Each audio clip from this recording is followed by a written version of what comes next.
welcome to another stream of Apollo Justice Ace Attorney Trilogy.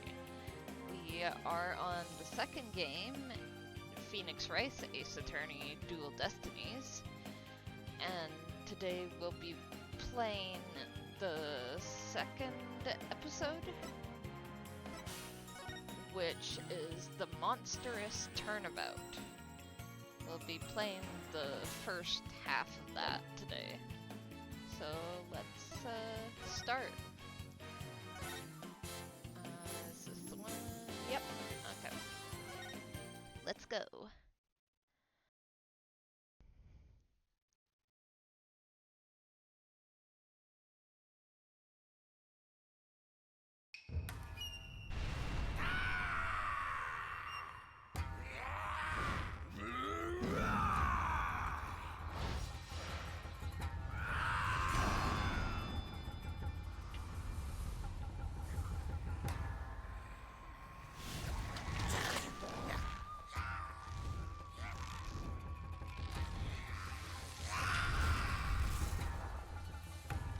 Long, long ago, the nine-tailed fox defeated the evil Tenmataro and sealed the fallen demon away. To this day, it is said that he slumbers even still within the forbidden chamber.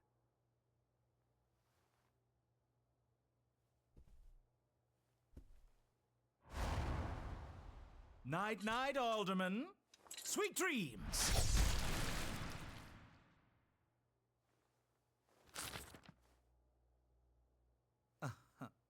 At long last. Guys, I think I know who did the murder this time.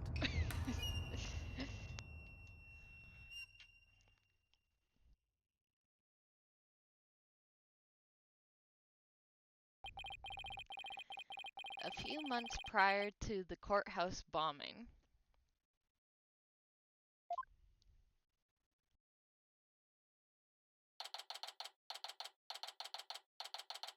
April 17th, 12:13 p.m. Wright Anything Agency.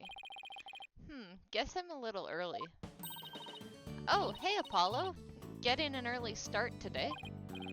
Yeah, this is the first job I've had in a while after all. Well, aren't we all fired up? Well, it's not every day I get a call from Mr. Wright. What kind of work is it anyway? Mr. Wright didn't mention any details. Work? Is that how he put it? Don't tell him he just wants me to clean the toilet again.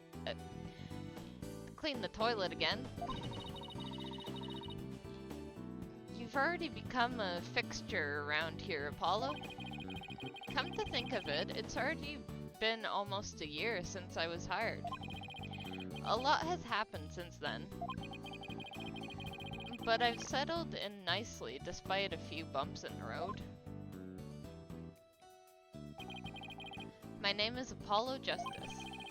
I've been practicing law for about a year, but I still have a lot to learn. This is the Wright Anything Agency, and it's where I work. Don't let the name fool you, it's definitely a law agency. But don't forget that this place is a talent agency too, Polly. It's the law agency part of this office that's usually forgotten.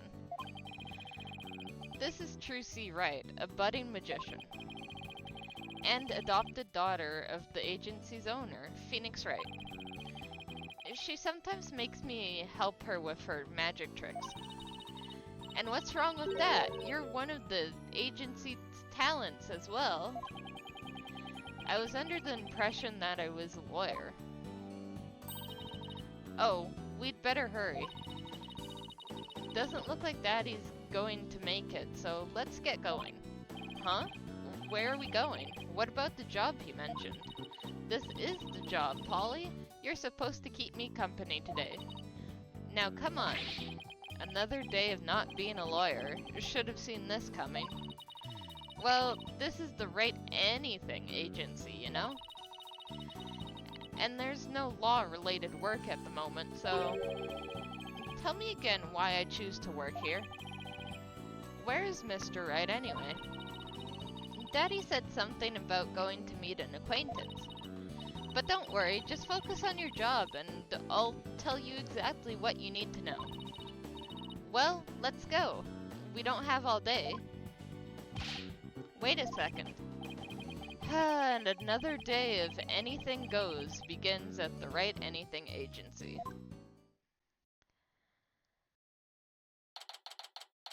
Nine Tails Vale. Yokai Lane.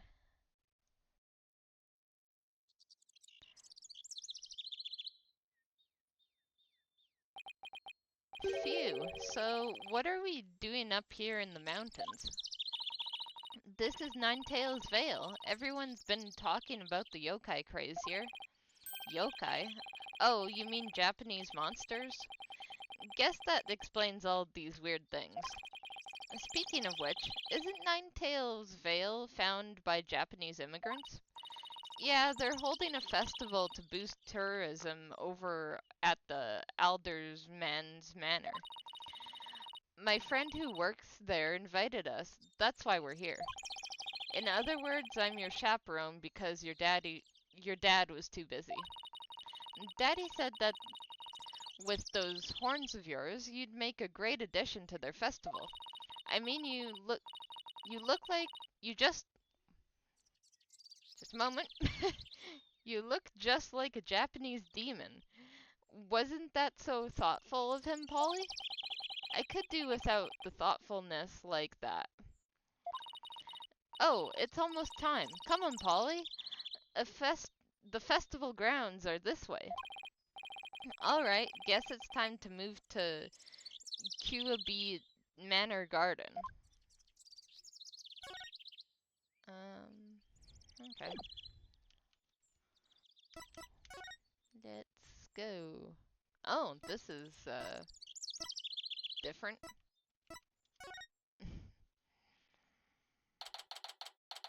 April 17th, 2:05 p.m., QB Manor Garden. Wow, this place is really something. It definitely feels like a different world here. Trucy.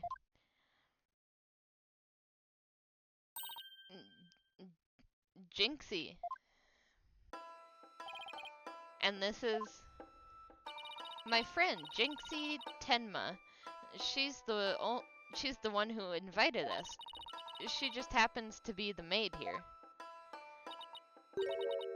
Two horns, a love of red. Are you a demon? No, haha, I'm... Oh.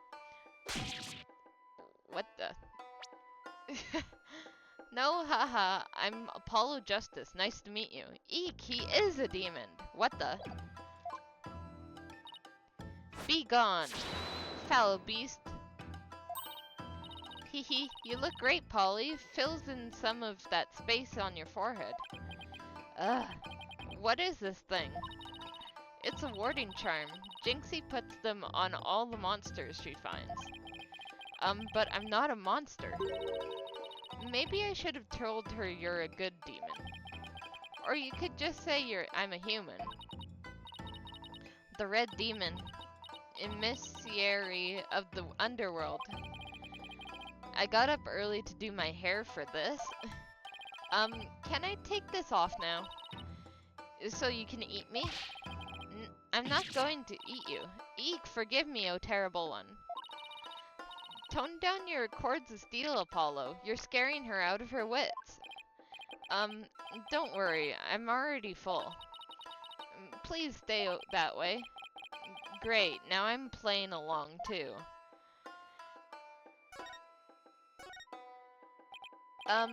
So I wanted to ask you about Nine Tails Vale. Eek! Ah! Be gone, foul demon.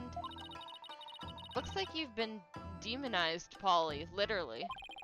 I'm starting to wonder if I really am a demon myself. Eek, please don't eat me. I have food if you're hungry.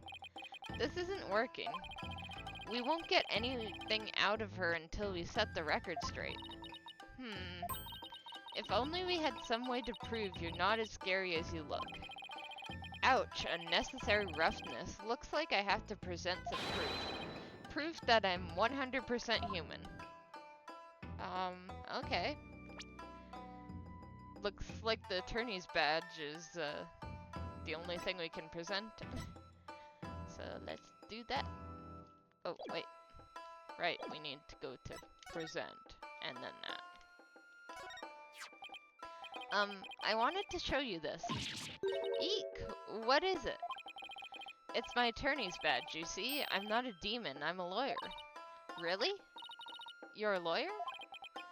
Phew. Maybe now she'll stop calling me a demon. Does it protect you from Enma Dio's judgment? Who's Enma Dio? I read somewhere that he's the demon lord who judges the dead for their sins. Uh-oh. I think now she thinks you're a demon lawyer from hell, Polly. Can I go back to being just a normal demon? Please don't boil me in a scalding cauldron. I'd prefer a Turkish bath if possible. A Turkish bath? Isn't that more sauna than bath? Don't worry, Jinxie. He's a good demon. He'll save you if you ever go astray. Eek, please, Mr. Demon Lawyer, sir. Have mercy on my soul. I already told you, I'm not a demon, and Trucy, you're just making things worse. You just leave that Enma Dio to me. Isn't that great, Jinxie? Uh-huh. I'm no longer scared to cross into the afterlife. Will someone tell these two I'm a human already? Alright. So, Jinxie, I heard this village is the epicenter of the monster craze. I know that word, I never seen it written though. Uh-huh. Barely anyone had ever heard of it before, and now it's packed with tourists. Really? So the monster craze is the reason behind today's festival? It was the Alderman's idea, and I'd be careful if I were you. There are lots and lots of yokai prowling about Ninetails Vale. Prowling about? You mean like wild animals or something? Uh-huh. And they're hungry too. Man-eating monsters, and they're all over the place? Uh-huh. In fact, there was one at the manor yesterday. I heard the doorbell ring, and when I opened the door, nobody was there. It was the Ding-Dong Demon. How else could you explain it? Kids ding-dong ditching, probably? Well, when I was a kid, my friends used to play this prank called Ding-Dong Ditch. Well, that doesn't prove yokai aren't real.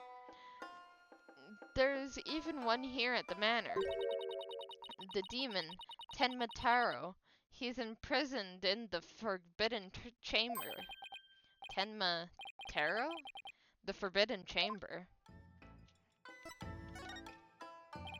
About that yokai you said was imprisoned here at the manor, is it true? Uh-huh, he's a super evil demon named Tenmataro. Here, take a look at the scroll. Alright. Tenmataro's the dark demon you see here. He's super evil and super scary. Okay. Looks like some sort of weird eagle or something. So that's the yokai imprisoned in the Forbidden Chamber. Uh-huh. He was defeated by the village guardian yokai, the nine-tailed fox, and locked away forever. So, you're saying Tenmataro is still trapped inside the Forbidden Chamber? Uh-huh, and he's just biding his time until he can escape. Still, we should be perfectly safe, because there's a really powerful sealing charm on the door, keeping it shut tight. What a charming security system. You can keep the scroll if you want. The Alderman gave me this, but just holding it gives me the chills, so... Ah, thanks, Jinxie. Maybe I'll give this to Mr. Wright. Yokai Legend Scroll. A scroll depicting the demon Tenma Taro and the nine-tailed fox. So, I was wondering, are those things on your forehead also warding charms, Jinxie? Yes, they're to prevent evil things from getting inside me. Papa told me to wear them. Evil things. Apollo, don't you dare take those charms off her forehead. They have to stay there. Forever. Got it? I wonder what would happen if I did take them off. It's time for me to get back to work. I wouldn't try to take those off if I were you, Apollo. Thanks for inviting us, Jinxie. You're welcome. Oh, and before I forget, there's going to be a surprise event today. Even I don't know what to expect, but it's sure to be fun. Better not be a yokai parade. She'd probably drop dead from fright. Eek! Ah, the demon! Oh wait, it's just someone in a suit, right? Tenma Taro! Tenma Taro? The demon from the Forbidden Chamber? Eek! Please don't hurt me! Be gone, be gone, be gone! Better watch out, little girl, or I'll snatch you away. Eek! Charm, charm, charm! Where's that die and go to heaven charm? Oh, she put it on her own forehead this time. She sure gives up quick. Huh. Why's everyone hiding their faces? Hey, you there. You mustn't stare at Tenma Taro like that. Lower your eyes. He'll steal your soul if you're not careful. Huh? Steal my soul? Seriously? Your devilry stops here and now, Tenma Taro. Now what? Look, Apollo. There's somebody up on the roof. Somebody dressed as the nine-tailed fox, I'm guessing? Maybe not. Ah ha ha ha ha ha ha. That booming laugh, could it be? The nine golden tails are proof of my unassailable righteousness. With my band of 100 minions, I vanish evil from the land. I am the wrestler of righteousness. I am the golden lord of yokai. The amazing Nine Tails is here. Yeah, this is just a street play, isn't it?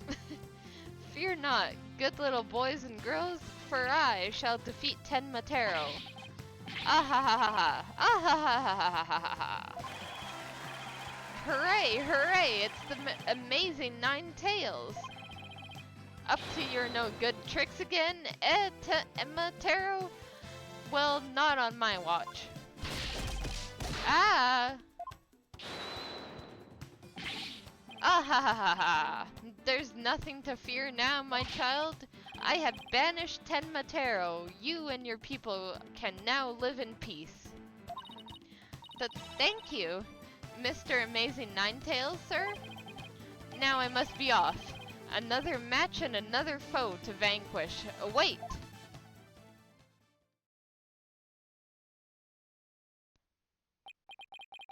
What was that all about? Did that wrestler just chase off a yokai? Looked like he came out of the Alderman's Manor. That was the amazing Ninetails. He's a pro wrestler from right here in Ninetails Vale. But no one knows his true identity. Jinxie sure seems chipperer all of a sudden. What was all that about him banishing Tenma Taro? That was a yokai exorcism. It's an annual ritual where Tenma Taro is released to remind us of his wickedness. In the end, the nine-tailed fox drives Tenma Taro out and purifies our village. But the Amazing Ninetales did the honors this year. So that was the big surprise, huh? The Amazing Ninetales and Tenma Taro, huh? Well, whatever floats her boat. Oh, would you look at the time? I'd better get back to work. Please excuse me. She's a strange one, all right. I think she's sweet in her own special way. Knowing Trucy, she probably has a lot of friends who are sweet in their own way. Well, we still have some time to kill. Might as well see the rest of Ninetales Vale while we're here.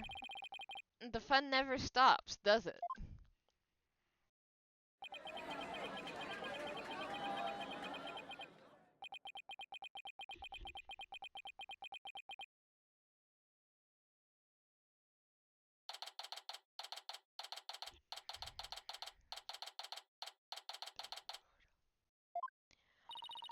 I think I bought nearly every yokai souvenir that was for sale. I know, because my wallet's running on empty. What's with all the commotion over there? Huh? Hey, isn't that your friend Jinxie? I hope everything's okay. It's terrible. The. Calm down, Jinxie. Tell us what happened. The demon, Tema, Taro. He killed Alderman Kyubi. What? Wait, killed as in dead? What else could it have been? No, killed as in completely alive and fine. Yes, and Tenma Taro did it. Tenma Taro? You stay here while I go have a look. Please, wait. Huh? Ack! This is a Tenma Taro warding charm. It should protect you, but please, be careful. The Alderman's in the Fox Chamber at the top of the main staircase. Okay, got it. Tenma Taro warding charm slipped into pocket.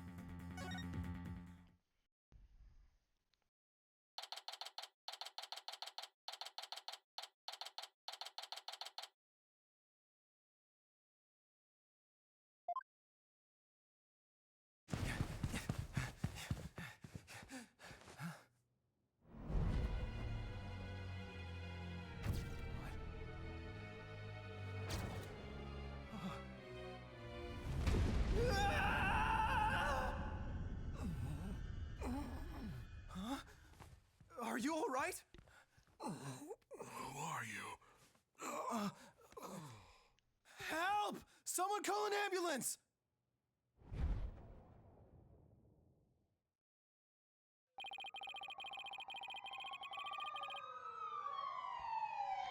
The police arrived soon after that, at which point I returned to the festival grounds. Apparently the man impaled by the spear was already dead.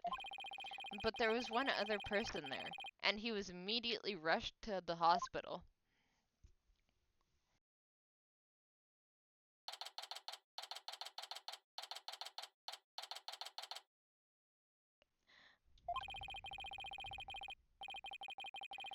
Thank goodness the other man's going to be fine. Sounds like he'd only been unconscious.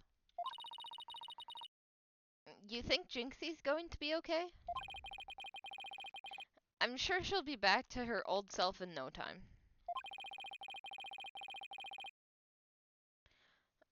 At least she's calm enough for the police to question her for now. But I'd sure love to know what crazy animal left those feathers and tracks. Oh, look, there comes Jinxie.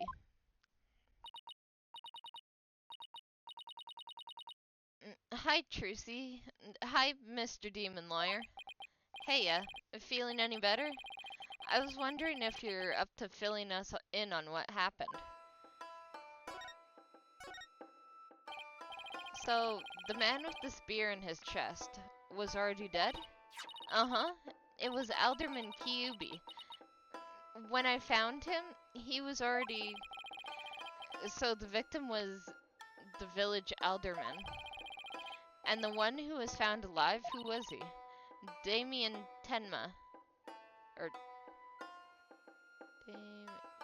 Damien Tenma.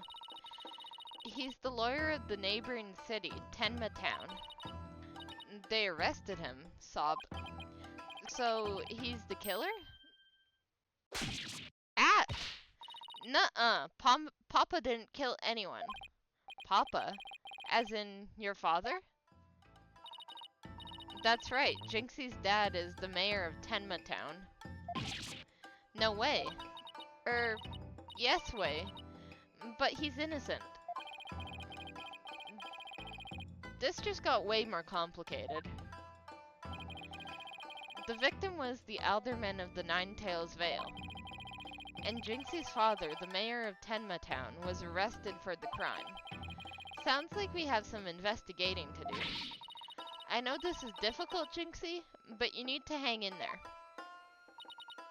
I know. I'll try my best. Would you mind telling me a little more about the victim? So, the victim was the village alderman. What can you tell me about him? His name is Rex Kyubi. They say his family has ties to the legendary nine-tailed fox. He was really kind, and he always looked out for me. He was a former pro wrestler, and I even heard he knew the amazing Ninetales. A former pro wrestler, huh? That's something to keep in mind. With your father being mayor and all, I guess you're originally from Tenma Town, huh? So then, why did you come here? Come work here? It was to overcome your fears, right, Trixie? Or Jinxie? Uh-huh. Plus, Mama was from Nine-Tails Vale, though she's no longer with us. She loved these flowers. I always wanted to live where Nine-Tails flowers grew. Wow, what a beautiful flower, and with exactly 9 petals, too. Just looking at them gives me courage, even when I'm scared of yokai. Nine-Tails flower, a flower found only in Nine-Tails Vale. It boosts Jinxie's courage because it was her mother's favorite. Jinxie, when you first told us what happened, you said the killer was a demon. Uh-huh, the warding charm on the Forbidden Chamber's door. It has been removed. The Forbidden Chamber's door? That big door that was barred shut? There wasn't a charm on it when I checked it out, so I guess it was removed by someone. That's how Tenma Taro escaped. Oh. But when I try and remember what happened, it all goes fuzzy. Jinxie, you should try to get some rest. You've been through a lot today. Between the warding charm being removed and the black feathers and weird tracks, I could see how a superstitious person might think a demon was the killer. Apollo, maybe this is your chance. Chance for what? To do the right thing and defend Jinxie's dad in court. Who, me? Couldn't a man like Mayor Tenma have access to more experienced lawyers? You want to know what the detective said? They doubted there was a lawyer who could get a not guilty verdict in this one. Sounds like they're expecting an open and shut case. Don't worry, Jinxie. If anyone can prove your dad's innocence, it's Polly. What? You'll accept the case, won't you, Polly? Oh, it's all over, isn't it? I'll be all alone for the rest of my life. Oh right, Jinxie already lost her mother. Alright. Jinxie, I'll leave your father's defense to me. Attaboy, Polly. You're going to help Papa, Mr. Demon Lawyer? Yep, because that's what lawyers do. Plus, no toilet cleaning for a while. I'll do whatever it takes to make sure your father walks away a free man. Thank you, Mr. Demon Lawyer. I can tell you're one of the good ones. Red demons are usually so mean. It's been a while, but I'll be fine. Ready or not, here comes justice. Guess I ought to go and meet my new client. Ah, but before I forget, better jot this down in my notebook. Hey, Apollo, what's the notebook for? Oh, I just thought I should jot down some stuff before the case. And so I don't misplace them before... I'm putting my notes in the court record. I guess it's what you would call a to-do list. Oh, sounds handy. To read my notes, just open the court record with E. Okay. Let's see. So we have evidence, profiles, and now we have notes. Go meet my client. That's handy. Then I can switch between the tabs using Q and E. Oh, I almost forgot. So about Jinxie's father. No matter how scary he seems, promise me, you'll resist the urge to run away. Wait, what? His angry glare can paralyze you with fear. And some claim he can even shoot laser beams from his eyes. Well, maybe Papa isn't really that scary. A paralyzing stare? Laser beams from his eyes? He sounds like some sort of monster. Huh? I think it's about time to see Jinxie off. I'll head back to the office after I'm done. Okay, thanks. Alright, let's go to the detention center.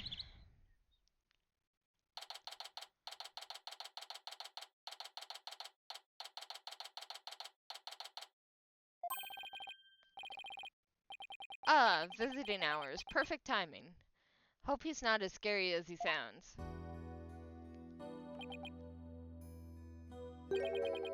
Who are you? Yikes. So you're Damien Temma, right? I'm Apollo Justice, attorney at law. I'm here to help. Huh? Ah! Let me out of here. To ask, but I beg you, be a friend to her in her time of need. Leave it to me. Trucy and I will look out for your daughter. I shall rest a little easier then. You know, you remind me of some of the new friends Jinxie has been talking about. New friends? Apollo, is that you? Hi, Mr. Wright. What can I do you for? Trucy told me you've taken on a new case. Oh, that. It was kinda spur of the moment. He's actually calling me about his case? That's fine, but I have a favor to ask. Sure, what is it? I'm at the airport right now. There was someone I had to meet. A new addition to the agency, actually. Her name's Athena Sykes, and she's just past the bar. That's right, I remember hearing about her coming to join us. Guess that was today. She took off as soon as I told her you needed help with a case. It was like there was no stopping her. Wait, what? Where is she now? Probably somewhere in Ninetails Vale by now. That's where that favor I mentioned comes in. I need you to go find her. But I've never even met her before. What does she look like? She'll be the girl with the yellow suit, sporting an attorney's badge. Okay, I'll find her. A new addition to the agency. Well, I'd better go back to the Ninetails Vale quick. Ninetails Vale.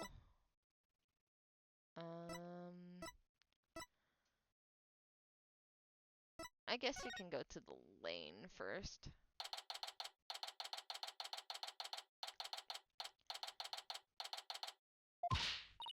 I've already told you. I'm a lawyer assigned to the case.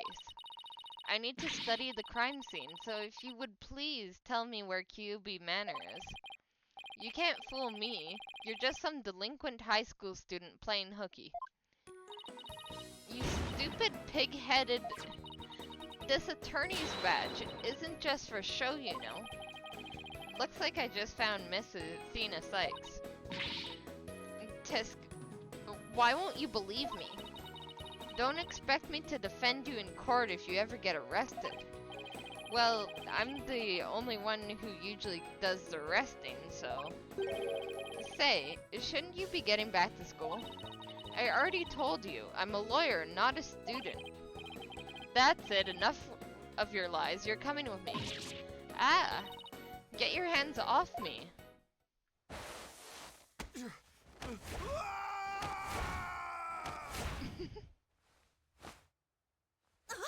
What the?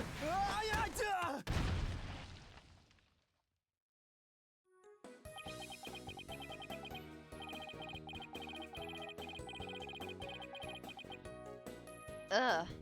Think you can watch out for the bystanders next time? Whoops! Are you okay? I think so. But that police officer's out cold. I am so sorry. I do that when people suddenly grab me. It's like a reflex or something.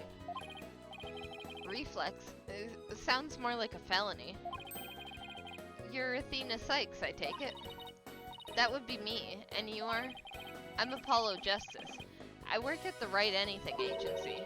The Wright Anything Agency? What a fishy sounding name.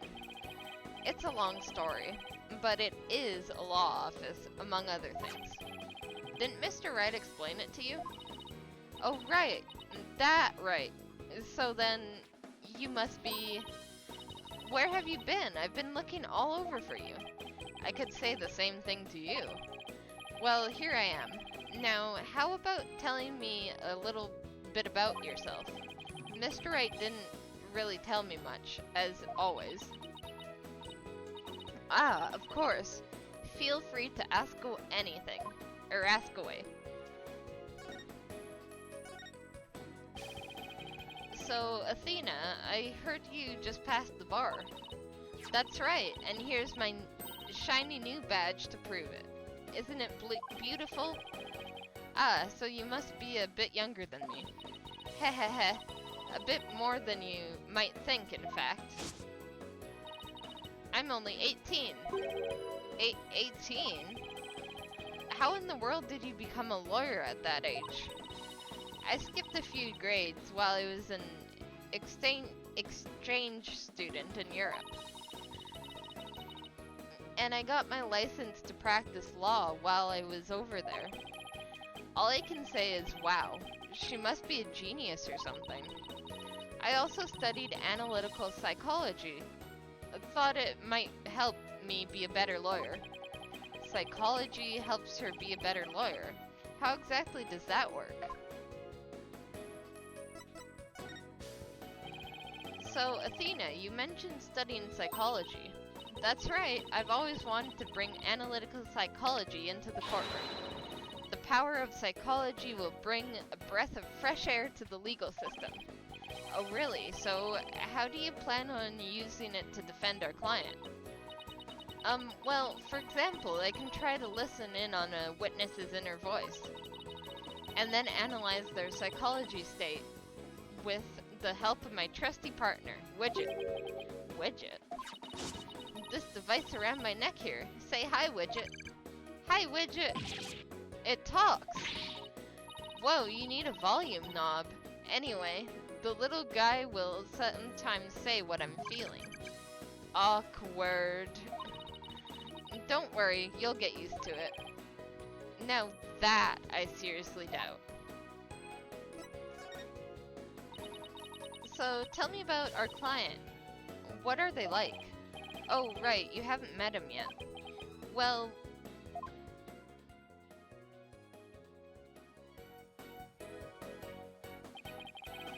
And that about sums it up. He's more worried about his daughter than himself. What a wonderful father.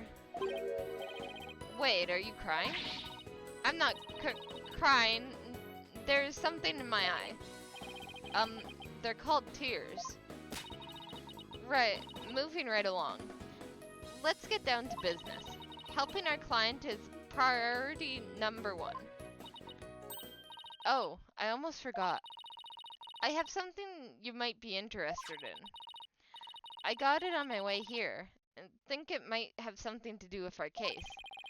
A special edition covering our case. That was quick. That's the whole point of special editions, isn't it? To be the first to get the scoop. Rapido? Rapido? I don't know. Right, well, let's see what it says here. What's the deal with the Spanish? Yeah, I don't know Spanish. Ten Matero is seen. Why? He was seen flying through the sky. Yeah, someone happened to snap that photo near Ninetails Vale. The article goes to say it might be connected to our case. Apparently the photo was shot right after the murder occurred. Well, there were black feathers and strange tracks at the crime scene. I'm not surprised the locals think a yokai was involved. Wait a second. Yokai as in one of those Japanese monsters? Mien got? You don't actually think it was a supernatural murder, do you? Ha ha ha. No, of course not. How German? Why not plain old English?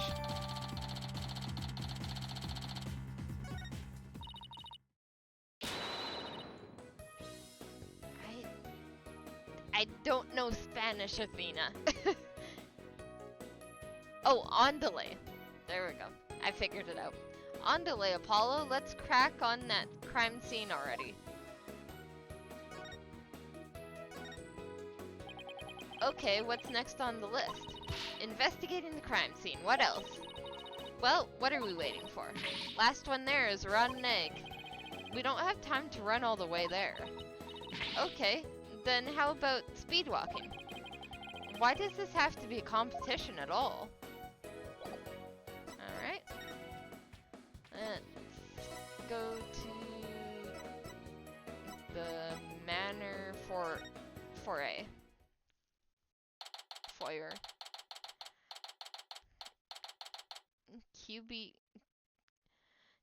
QB Manor foyer.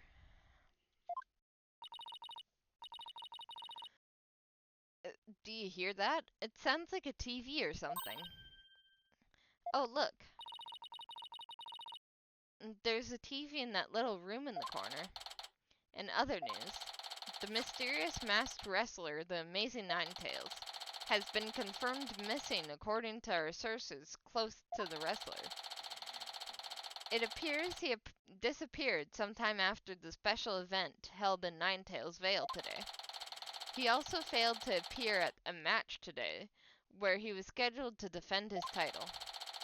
Local villagers say his disappearance may be connected to Ten Matero's recent escape. So that wrestler's gone missing. Hey, you two, you don't belong in here. Eek. Don't worry, there's nothing suspicious. What about their horns, yours? They look mighty suspicious if you ask me. Horns? That's my hair. Anyway, we're lawyers and we're here to... Ah! You're them lawyers come to defend Mayor Tenma, ain't ya? Ehehe. Should've reckoned that with that expensive looking bracelet you got there. My name's Phineas Filch. I'm the caretaker here. Pleased to meet ya. Ehehe. Same here. Wow, talked about quick change of heart. So tell me, demon lawyer. Bet you used them demonic horns of yours to scare the bejeebers out of witnesses, huh? Come here, I'll give little... Wait, what?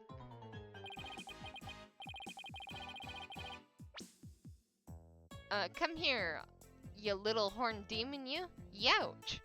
These horns, my hair isn't meant to threaten anyone. They ain't? Seems a mighty big waste of, perfect good horns if you ask me. Did he just He took his bracelet, didn't he? Then again, ain't none of, my business, so... That was fast. Guess he's done with me. Well, I best get back to work. Not with my bracelet! Halt! Stop right there. Huh? Me? Apollo, your bracelet's gone. Ah. Don't you worry, Mr. Lawyer, sir. I'll check the lost and found later. Somehow I don't think that will be necessary. Just check your wrist right now. Yeah. The cat's out of the bag. It was barely in the bag in the first place. That was a pretty pathetic attempt. Sorry, I'm so sorry. Just couldn't control myself. Please forgive me. I'm begging you. Yeah, that doesn't look, He's definitely not sorry. Sheesh, I almost feel sorry for him now. Don't. What should we do about him, Apollo? Well, I got my bracelet back, and he seems sorry enough, so... I need you to understand, Mr. Lawyer, sir. You obviously have got a big heart. As big as the Watto cash in your wallet, I hope. Ehehe. You leave my wallet out of this. Oh ho ho. Hey, didn't you just finish apologizing for stealing from us? Run away, head for the hills. Get back here, you. Talk about a quick escape. Looks like he dropped a few things. Looks like a pair of diagrams. This one's of the crime scene, and this one's of the foyer. He left his shoes behind, too.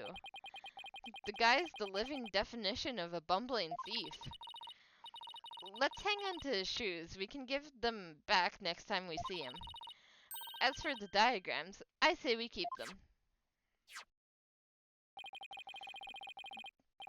They look like something the police might draw. Wonder where the caretaker got them. Probably stole them from the police.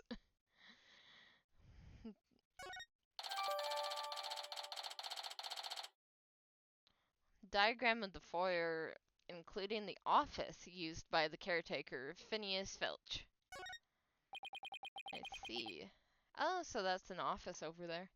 Now then, as I recall, the Fox chamber should be at the top of those stairs.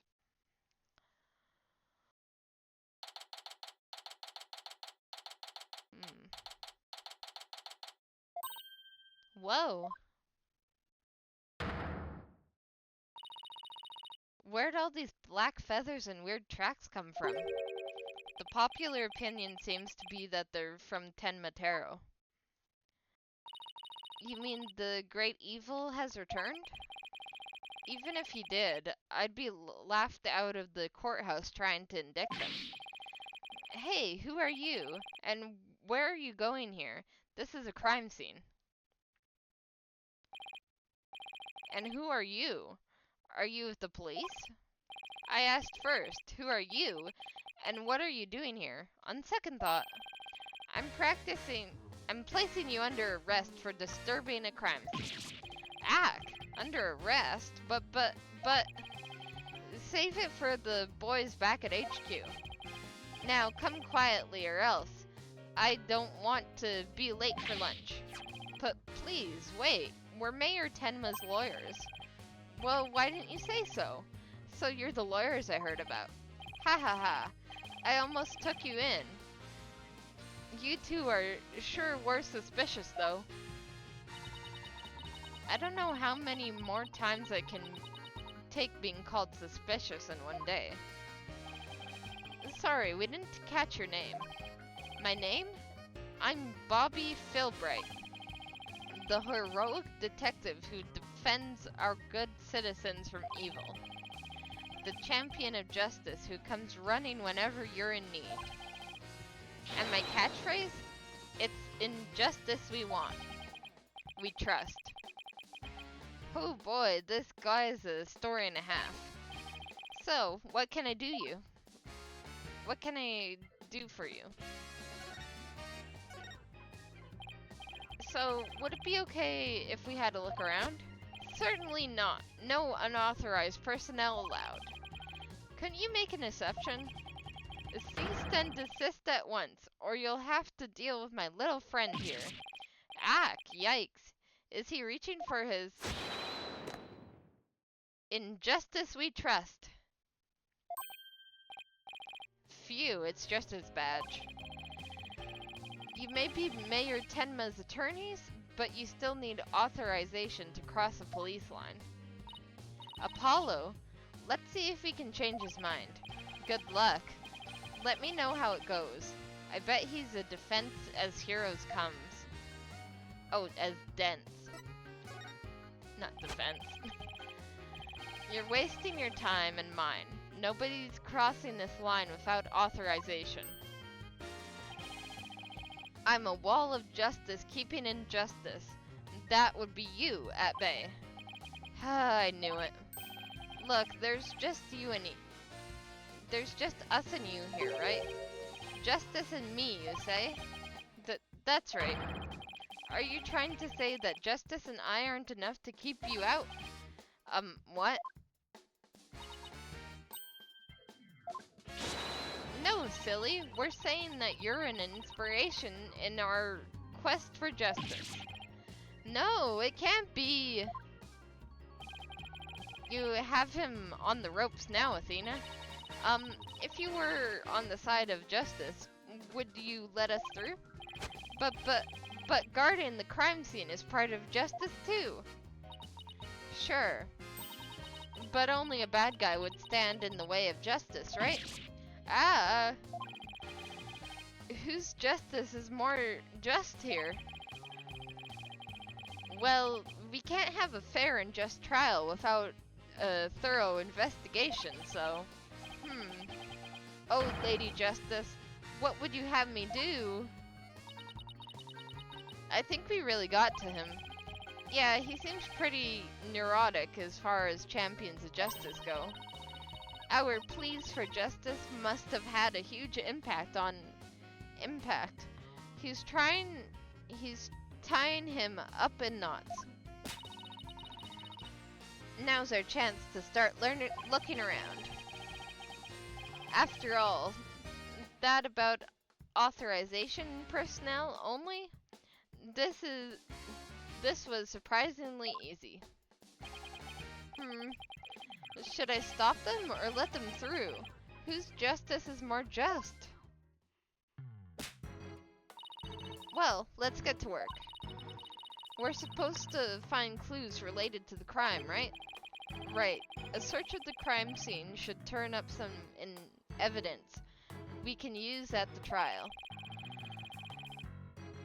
Let's try viewing the crime scene from different angles. You never know what's hiding just around the corner, right? So we move the cursor with WASD and change our perspective with B&M. If there's a particular spot you want to examine, just give it a tap. Okay, let's leave no stone unturned. New salons commencer. Let's get started. Alright, I am going to get some gloves quickly because it is minus 29 out and I'm in the basement, so I'm getting really cold. Well, my hands are getting cold, so I'll be right back.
up a little bit as well. Alright.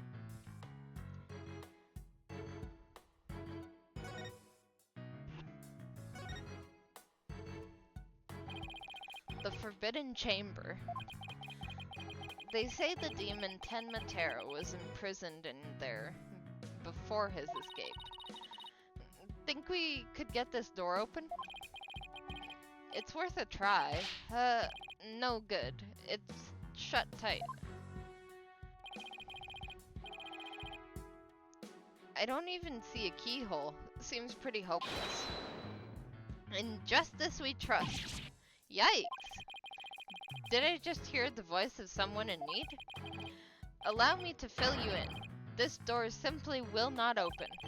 We've tried and tried, but it won't budge. It's an essential part of the culture found in this manor, so we can't blow it up either. So an unopenable door, right. According to Miss Jinxie Tema, it was shut tight when she came across the crime scene. Thanks for the tip, Detective Fulbright. We didn't expect you to be so helpful. Yeah, forget I just said that. So the Forbidden Chamber was shut tight at the time of the murder. Sounds like something I'd better keep in mind. Alright. What's this thing? Okay, I can't look at that. Let's look over here then. So this is where Alderman QB's body was found. Apparently the murder weapon, a spear, had Mayor Tenma's prints on it. That's not good. Never fear, Detective Fulbright is here. Yikes. Of course, I can't offer you any information on my investigation, so... In the name of justice, I must say goodbye.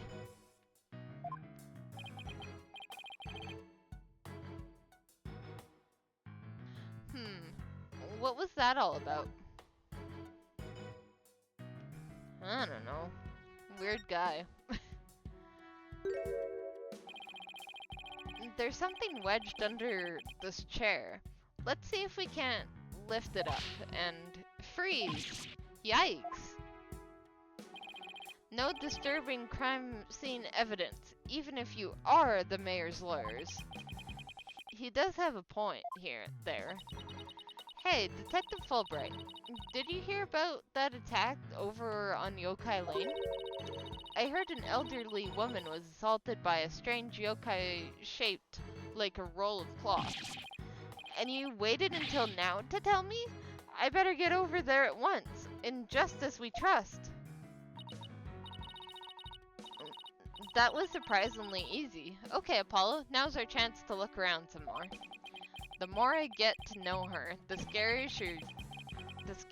she gets. Hope she never finds my weakness. Whatever this is, it's stuck on tight. Looks like a large blood-stained cloth. The blood's probably the Elderman's, but it's pretty far from this body. Wonder how it got here, and why does it seem so important? Yeah, put it back the way you found it. Good job.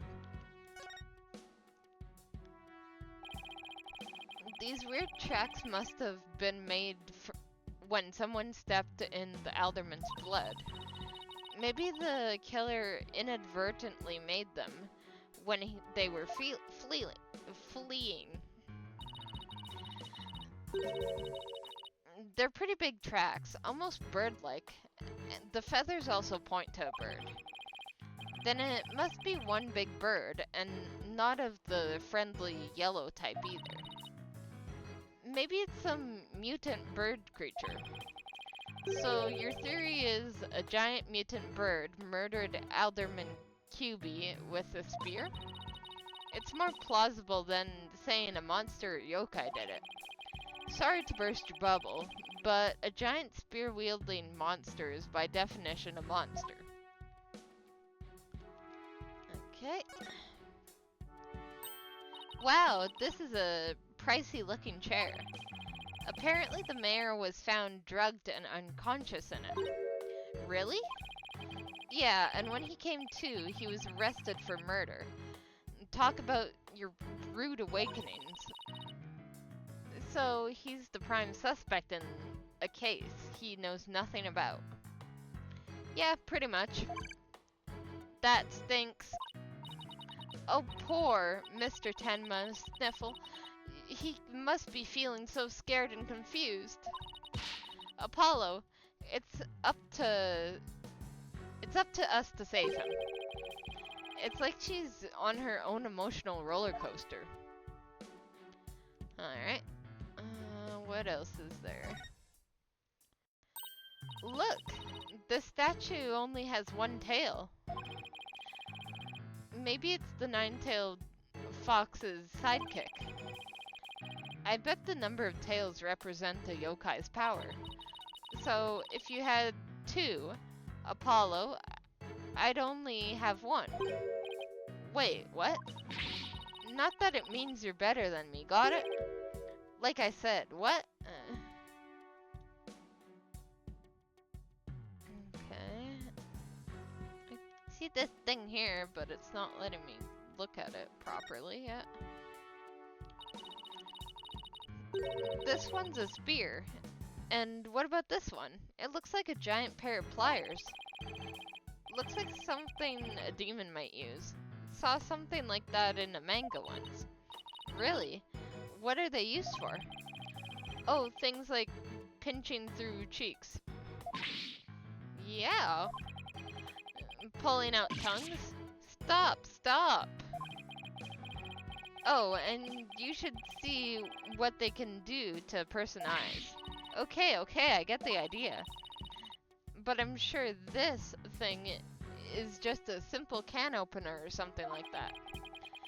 Demons eat canned food? I always wondered what they ate besides people. Okay.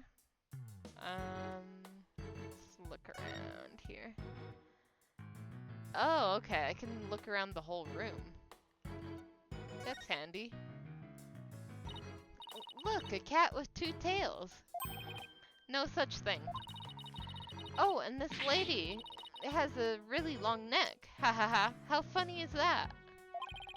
There's no way a creature like that could ever exist. She'd have a tough time swallowing. Didn't, Jinxie's dad say she made friends with somebody with a long neck? Apollo, I bet you were one of those kids who didn't believe in Santa Claus. What's that got to do with anything? What's this thing? What do we have here?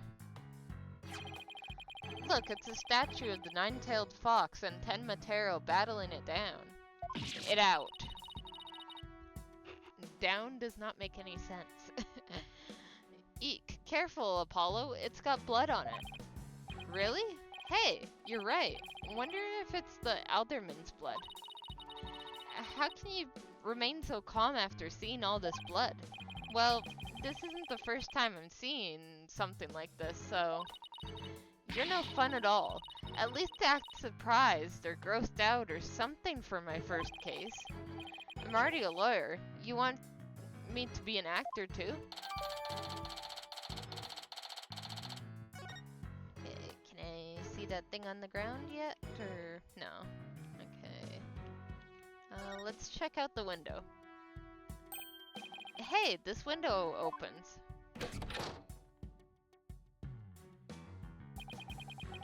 And outside, we have ourselves a steep cliff.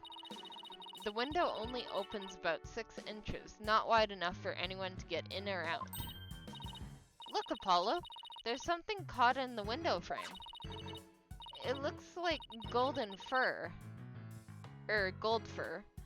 What a pretty color. It must be from some kind of animal. Wonder what it's doing here. Did Alderman QB have a pet fox?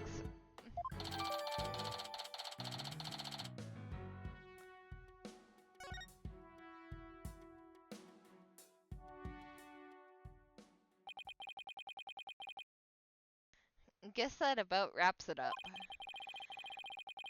Now, if only we could get that detective to tell us what he knows. Hey, Apollo. Do you hear something? Hmm? I don't hear anything. Oh, right. Your hearing must not be as sensitive as mine. What are you talking about?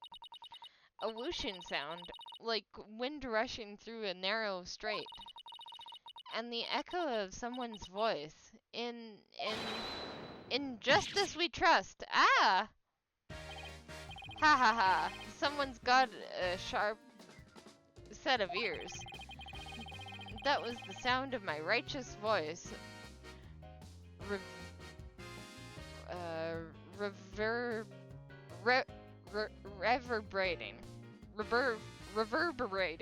Reverberating. There we go. Through the air duct. Why was she in the air duct? I heard it through the air ducts? Yeah, check it out.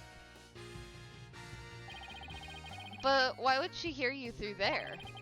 Why don't we go to the diagram? Oh, okay, he wasn't in the air duct.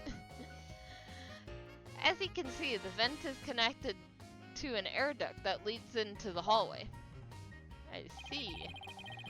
The wind must have rushed through there and carried my monologue with it straight to your ears. And what a unique monologue it was. I was just thinking, maybe the killer made their escape through the air duct or something. Hehehe, a cute theory, but I don't think so. The air duct in the hallway is low enough to climb into. That much is true. But you can see the vent in the ceiling is very high. 9 feet high, in fact. I highly doubt that there's any way to get up there without a ladder or something. And I don't see anything of the sort in this room, do you? No. I guess you're right. Speaking of things in this room, yeah? Can you tell us what you guys turned up, Detective Fulbright? Not on my watch, buddy. In the name of justice, I cannot reveal facts pertaining to the prosecution's case. Aw, come on, throw us a bone here. Excuse me, Detective Fulbright, but I recall you saying earlier that you would come running whenever we were in need. I suppose I did say that. Helping those in need is what justice is all about, but keeping information out of my enemy's hands is also a form of justice. Which justice is most just? Why is this always so hard? Well, how about this? Let's do a little give and take. I mean, serving the public is part of justice too, right? You know, like the police motto? To serve and protect. I doubt leaking information to the defense team falls under that motto. Yes, of course. I must serve as well as protect. Okay, I will share some information. In the name of justice. We did it, Apollo. Yeah, we did it alright. But I'm not sure that was entirely ethical. I kinda wanted to look around more. We've already searched here, but it never hurts to take another look around. Exactly, I didn't look at this. Look, trophies! Oh, this one was awarded to Alderman Kyubi. The Amazing Ninetales, Yokai Div. Winner, Tenma Town Pro Wrestling Tournament. Yokai Division? I didn't know you could have a division of one. Apollo, you should enter the tournament next time. And I have the perfect name for you. The The mysterious firebrand. A mild-mannered masked lawyer by day, demonic masked wrestler by night. No one's going to hire a masked lawyer, Athena. Alright. What's this? Doesn't this Tanuki statue remind you of Manor's caretaker, Phineas Filch? This raccoon-looking thing. Yeah, it does look like him. Oh, I just got the best idea. We should knock it over. It might transform it back into Mr. Filch. Mr. Filch is mischievous, but he's not magical, you know? Way to waste a brilliant idea, Apollo.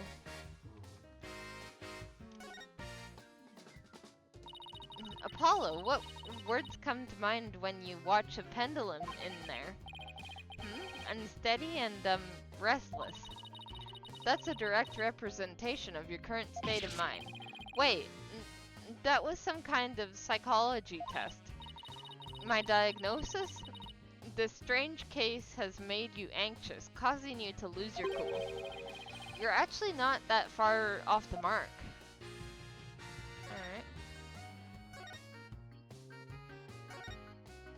Alright. Okay, so we can look around like that.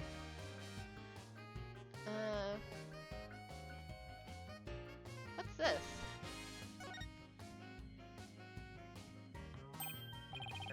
Oh, just the door. There's something behind the door. Oh, okay. Looks like there was another Tanuki. Whatever it is, it looks like it's broken. Probably broke when the door was opened. Why would somebody put something there? I think it's another Tanuki. Yeah, that wasn't very smart. Maybe it was Jinxie. She was the first one to discover the body. She must have heard the screams and come running in here in a panic. Well, look at you, Apollo. Now you're using analytical psychology too. I am? Wow, you really learn quick. But I guess I shouldn't be surprised. You're the ace attorney of Wright Anything Agency. I can't tell whether she's serious or not. Well, if Trucy said something like that, I'd immediately know she was messing with me.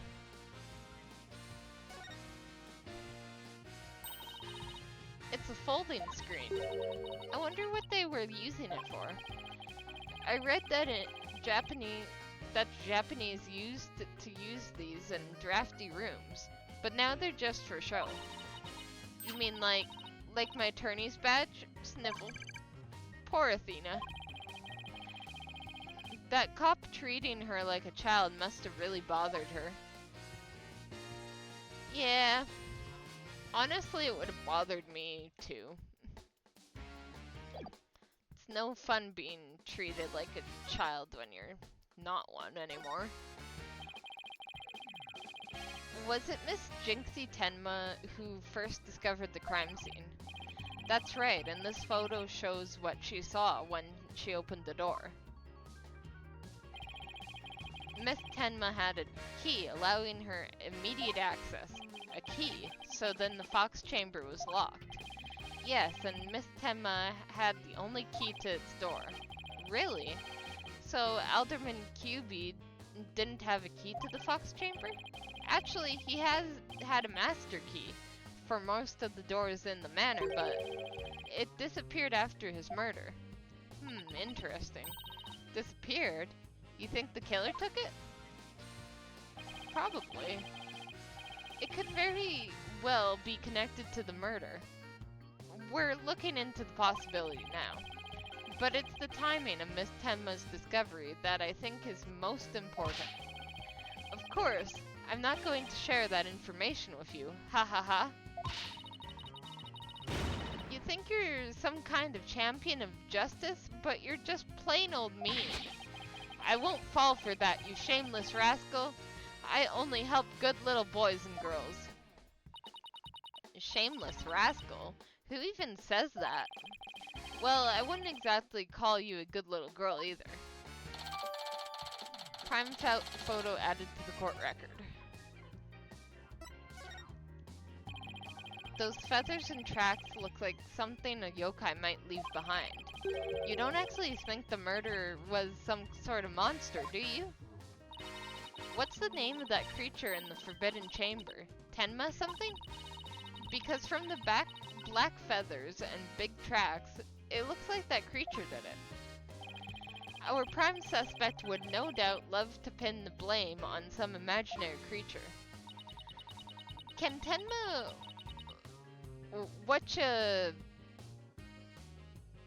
call it, even be made a victim of slander?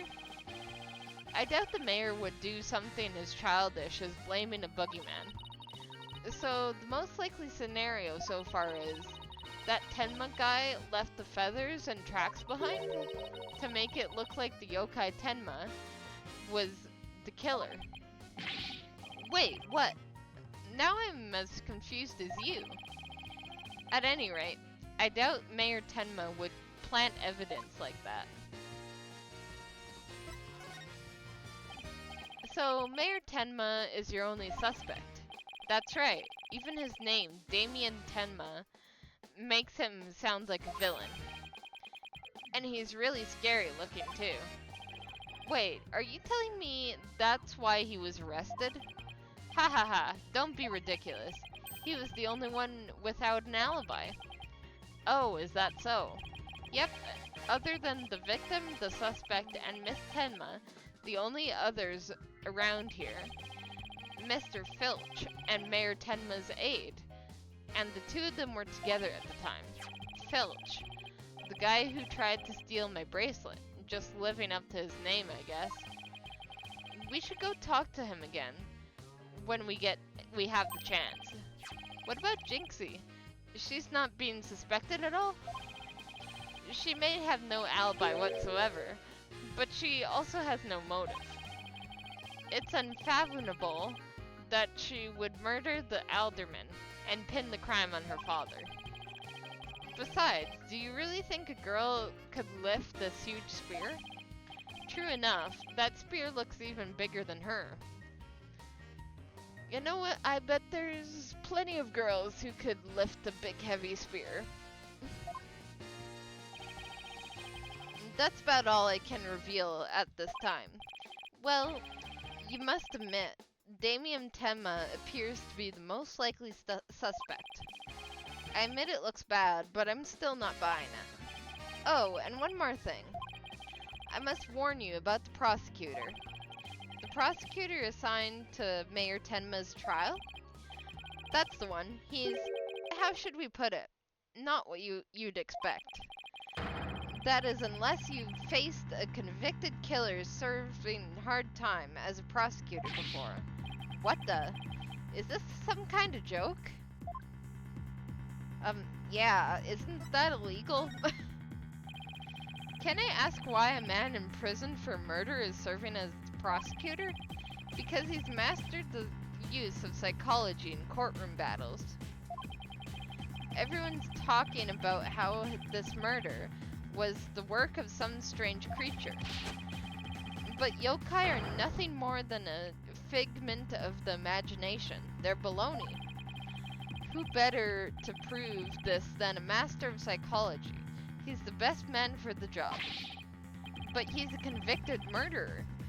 No matter how you look at it, that's just insane. Well, the chief prosecutor personally assigned him, so none of us are in the position to question the matter. Ha ha ha. This really is the dark age of the law. This prosecutor, he wouldn't happen to go by the name Blackquill, would he? Bingo, Simon Blackquill. So you have heard of him. You could say that. What's that supposed to mean? Well, I bet you don't know his unofficial title. Ever heard of Twisted Samurai? That's Prosecutor Blackquill. The Twisted Samurai. Is that because he's a criminal? Well, yes and no. You could say it also has to do with the effect his crime had on things. How so? His conviction is what twisted and warped the legal world into the dark age of the law. What? And he, of all people, is going to stand in court tomorrow?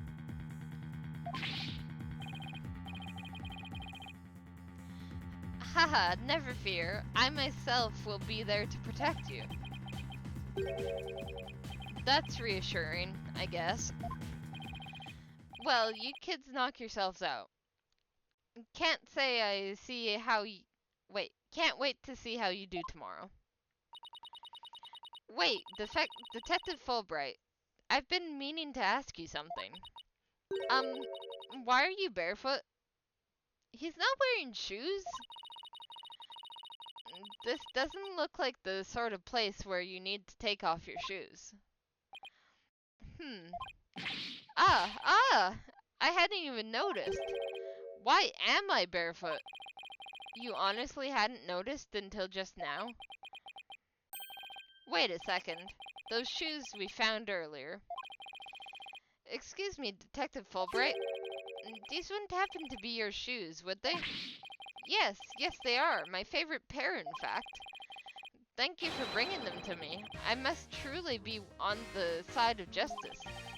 Don't tell me Mr. Filch actually stole from the detective. I'm not surprised at all.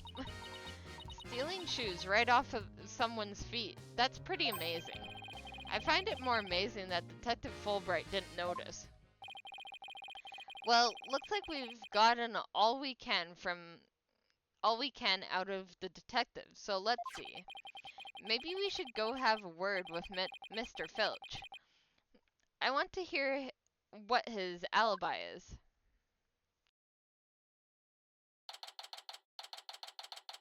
Yeah, I want to hear his alibi as well. This is just awful. Terrible, I say. Somebody help. Oh, look, it's Mr. What was it again? Finch? No. My name's Filch. Phineas Filch. Keep on pilfering and you may wind up a jailbird instead. So, what seems to be the problem, Mr. Filch? Oh, it's just terrible, I tell you. Come quick. Okay. What's the deal with him all of a sudden?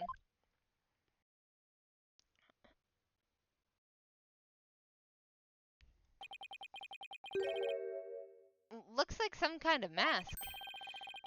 It's the Amazing Ninetales mask. The Amazing Ninetales? Oh, right, the wrestler who appeared during the festival's special event. What's his mask doing here? He'd never take off his mask like this. Someone must have killed him. What? Who could do such a thing? Let's go talk there in private. Look! There's some white hair caught up inside his mask.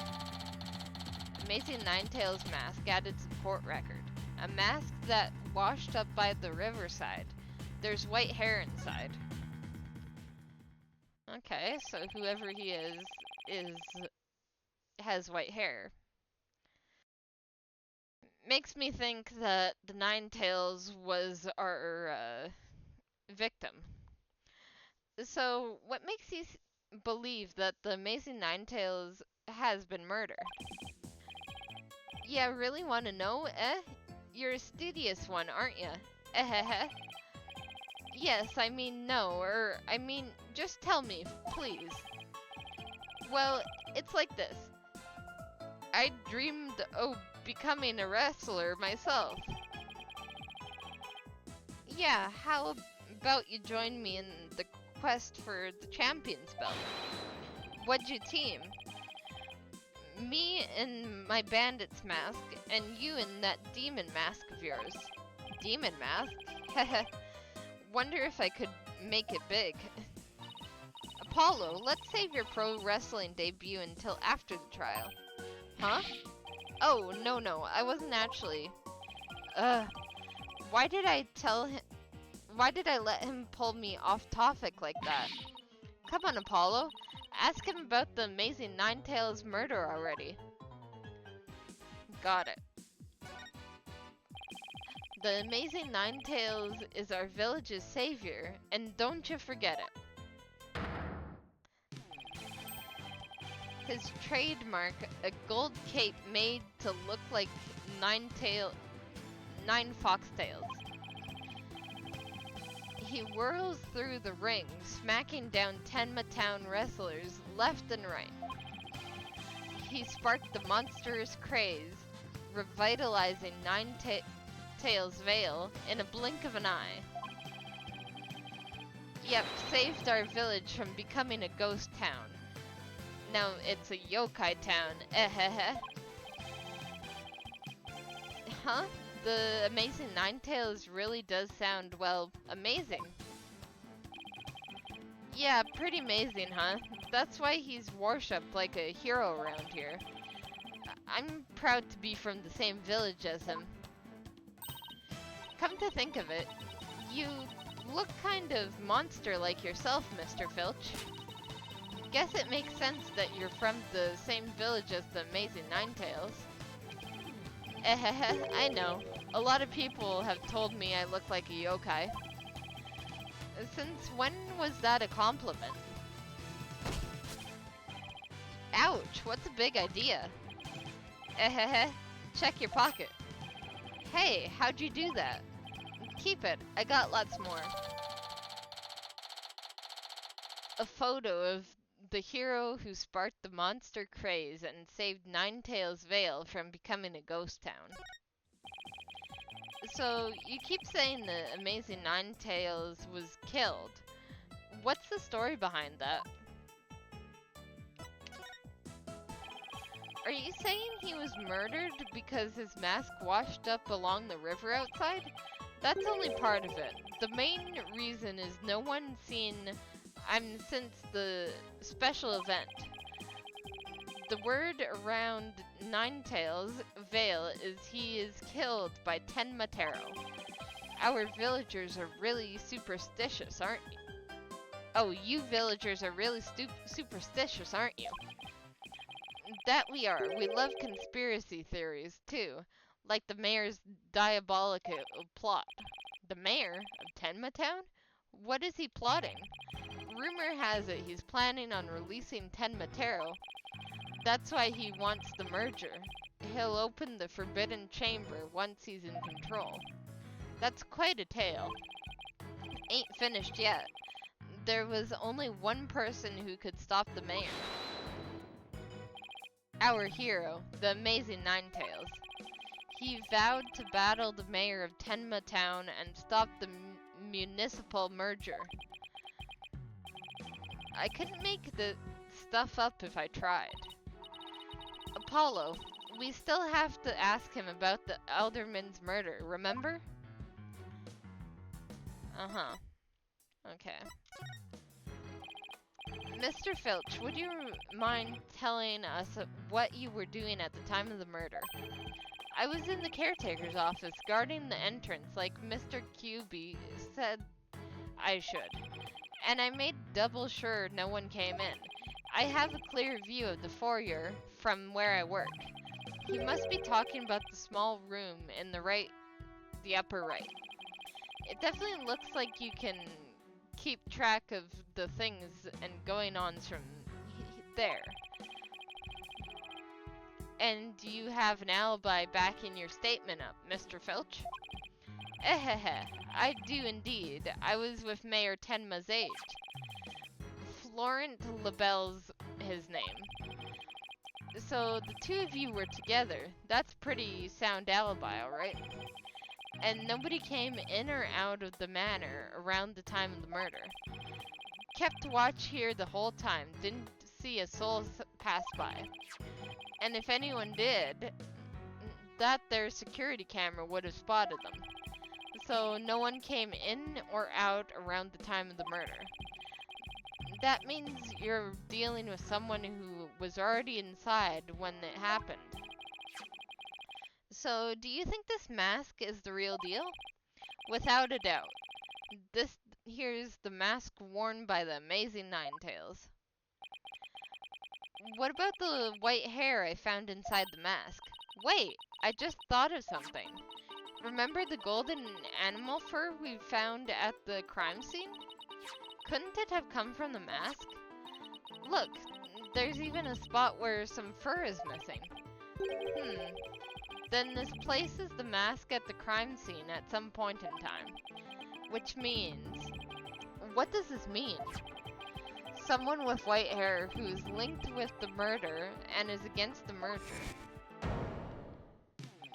No way! Could the Amazing Ninetales and Alderman actually be the same person? Definitely. Something wrong, Apollo? You should see the look on your face. Oh no, it's nothing. Maybe Jinxie could help us with something, since she works here.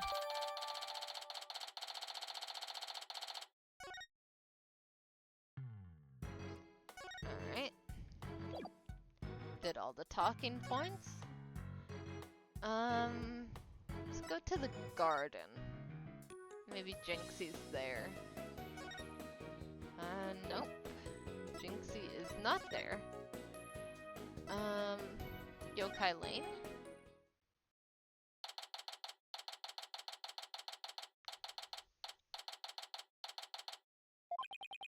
Oh look, there's Jinxie. Milk, cheese, yogurt, ice cream, and... Sounds like she's out grocery shopping. She must really like dairy products. A charm to make a better milkshake, and another to cure my lactose intolerance. Maybe she should stick to soy milk. Jinxie, hey, it's me. Eek! It's the... Ack! Not another warden charm. Apollo, who is she? Oh, right. This is your first time meeting each other. This is Jinxie, Mayor Tenma's daughter. She's also the first to discover the crime scene. Oh, so she's the one who... hello, my name is Athena Sykes. I'll be helping Apollo defend your father at his trial. Pleased to meet you.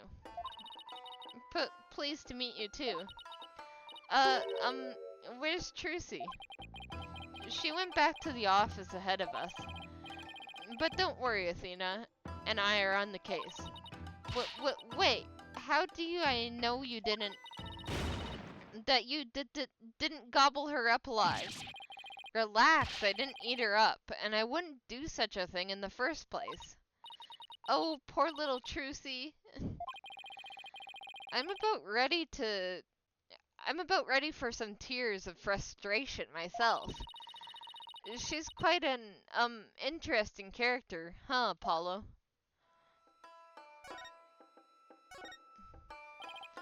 Jinxie, do you remember any more of what happened? Not much. At least not yet. But you do think Tenma Taro was the killer, right? That yokai we saw at the festival. I don't know anything about that. Huh? But you said Tenma Taro murdered the alderman. It's okay, Jinxie. You can tell me. Yikes, what was that for? People see things when they don't get enough sleep.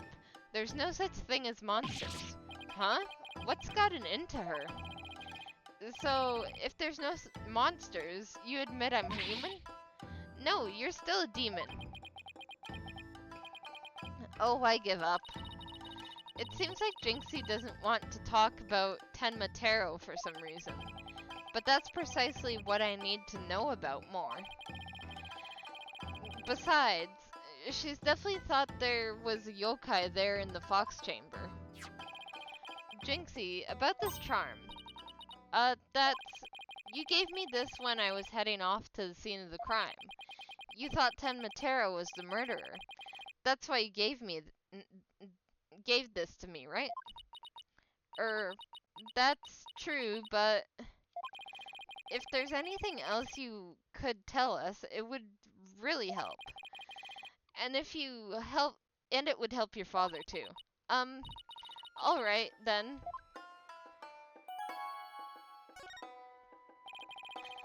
Why do you think Tenma Taro's the killer? I saw him with my own eyes. Tenma Taro is right there in the manor. He escaped from his prison and ran right by me. What? Jinxie, tell us everything you saw. I called the police after I stumbled on the scene.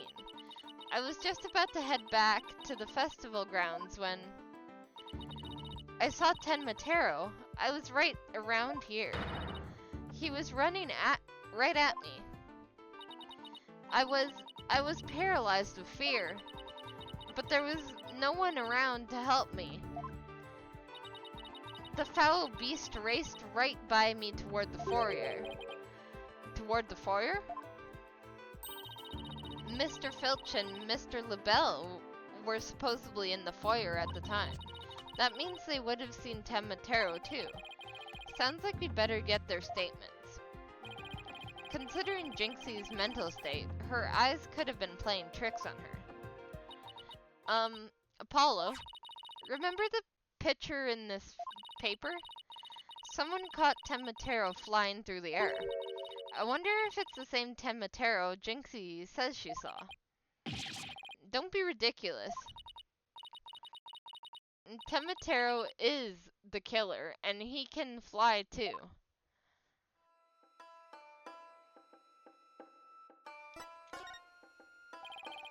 Jinxie works at the Alderman's Manor, so maybe she can shed some light on this. So no one knows the amazing Ninetales' true identity. Uh-huh. They say no one's ever seen him without his mask. Doesn't that make you want to know even more? Uh-huh. That's why matches where wrestlers try to expose their opponent are so popular. Wait, you mean expose as in strip them naked? Eek! You even think like a demon. The only thing the winner removes is the loser's mask. You have your mask torn off as the worst humiliation a wrestler could suffer. That's why their masks are so important to them than life itself. So, you see, these unmasking matches are life and death battles for the wrestlers. That means this mask didn't just happen to wash up along the riverbank. There's got to be a story behind it. No one can stop the amazing Ninetales. Bet she'd be shocked to find out he's really the alderman. About the yokai you saw at the scene of the crime, anything else stand out? Actually, I heard this strange jangling sound. A jangling sound? Can you be a little more specific? My memory is kind of fuzzy, but I vaguely recall seeing Tenmatero holding a staff or something like that. Maybe that's what was making the strange sound. Does Tenmatero usually carry a staff? Good question. I've never heard anything like that, and it's not shown on the scroll. How about in other documents? Any of them show Tenmatero with a staff? This is the only known document depicting Tenmatero. After all, those who needlessly depict the demon are forever cursed. Then, what's the deal with the Tenmatero you saw, Jinxie?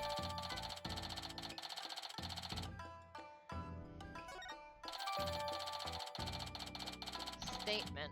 Jinxie's eyewitness account of the demon in her hallway near the crime scene. She says it fled to the foyer. Why didn't you tell me you saw Tenmatero earlier? Actually, Mr. LaBelle told me not to tell. Mr. LaBelle? Papa Zaid. Oh, right. The other guy who was supposedly in the foyer at the time of the crime. And what exactly did he tell you? Keep the village superstitions in mind. Before you go talking about seeing Tenmatero at the time of the crime. Village superstitions. They say you must not gaze upon Tenmatero, but in the event that you do look, and then tell anyone what you saw, Tenmatero will claim your soul. And that's something everyone here knows? It sounds like a bunch of baloney to me. Uh-huh. Everyone from babies to the village elders know about it. But I didn't because I'm not from around here. Hey, come to think of it. Huh? Why's everyone hiding their faces?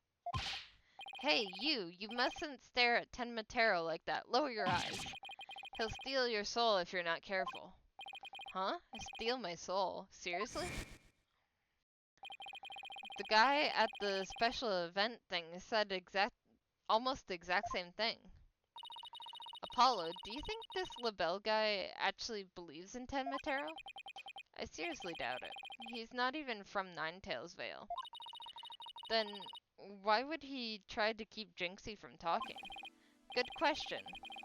I think we'd better go have a word with him. Time to unmask this monster of a mystery. The last time I saw Mr. LaBelle, he was relaxing in the foyer. Bueno.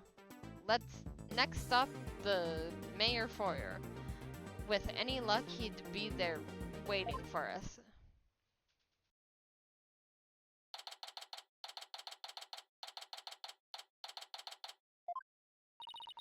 There's no one here. Guess our luck isn't so good when it comes to Mr. LaBelle. Maybe he's out for a walk or something. Somebody left something on the sill of the caretaker's office window.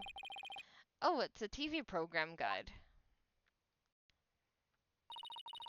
Looks like someone circled a pro wrestling match. Hey, what'd you think you're doing? Eek! It's a... Oh, Mr. Filch. What can I do you for? I bet she was going to scream monster, which really isn't much of a stretch. Ain't nothing I need to do for... ain't nothing I need you to do for me. But what business do you got with my TV listings? Oh, no, it just caught my eye. Can I ask if you watched this pro wrestling program today?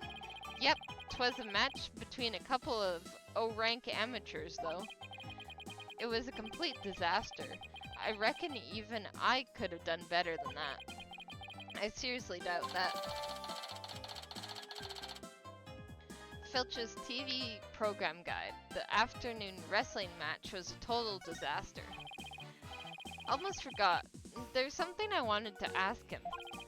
Mr. Filch, did you see anything unusual around the time of the murder? For example, Tenmatero or something like that? Huh? Tenmatero? Did you see him? My, how clean and shiny your forehead is again today, Mr. Lawyer, sir. Bet you shine it up every day. Real pretty, like. The ladies must love it. Ehehe. Don't change the subject, and FYI, that was a seriously bad attempt at flattery. Jinxie said she saw Tenmatero flee towards the foyer. So you must have seen him too if you were here. Yipes! Wow, I really pushed a button there. Well, did you see anything or not?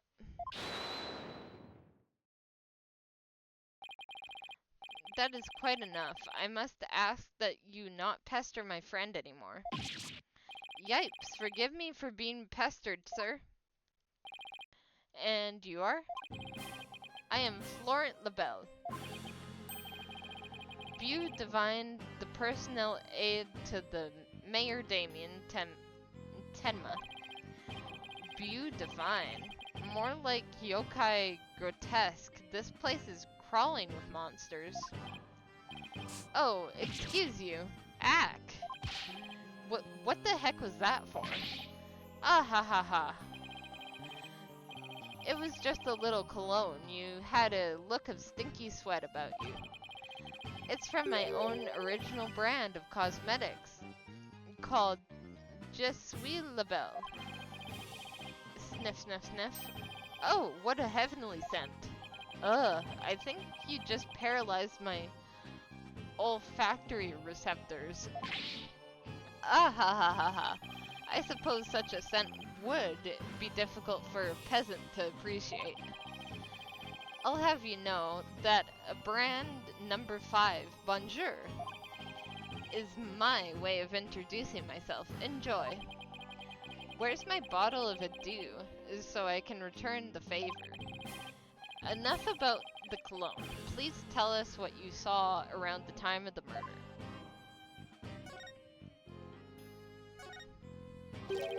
I heard you're the one who told Jinxie not to mention that she saw Ten Matero. Why that little... So she told you she saw the demon, did she? Mr. LaBelle, do you mind if I ask whether you believe in the village superstitions? Ah ha ha ha. Oh please, I was merely trying to keep with traditions. Nevertheless, I will say this. I wouldn't stick my nose into this whole Ten Matero business if I were you. Bad things happen to those who do that much is true. He's one scary monster. That's crazy. You really expect me to believe that monsters are real? Ah ha ha ha. Well, you're real and you sure look like a monster. Look who's talking. So, Mr. LaBelle. Ah! Little Jinxie has an active imagination, isn't that right, Phineas? That's right, I didn't see nothing, especially not Ten Matero. As for me, I only see things of beauty. That's why I can barely see you. Ah ha ha ha. I've got 2 words for this guy. Total freak. Could I ask you what you were doing at the time of the crime? In other words, you'd like to hear my alibi. Tisk. To think you'd suspect me of all people. Oh no, it's just a formality. How dare you doubt me? That's an affront to beauty itself. You obviously can't see right. Or straight. Like that spritz really helped? What were we doing, you ask? Go ahead, Filchy, answer the question.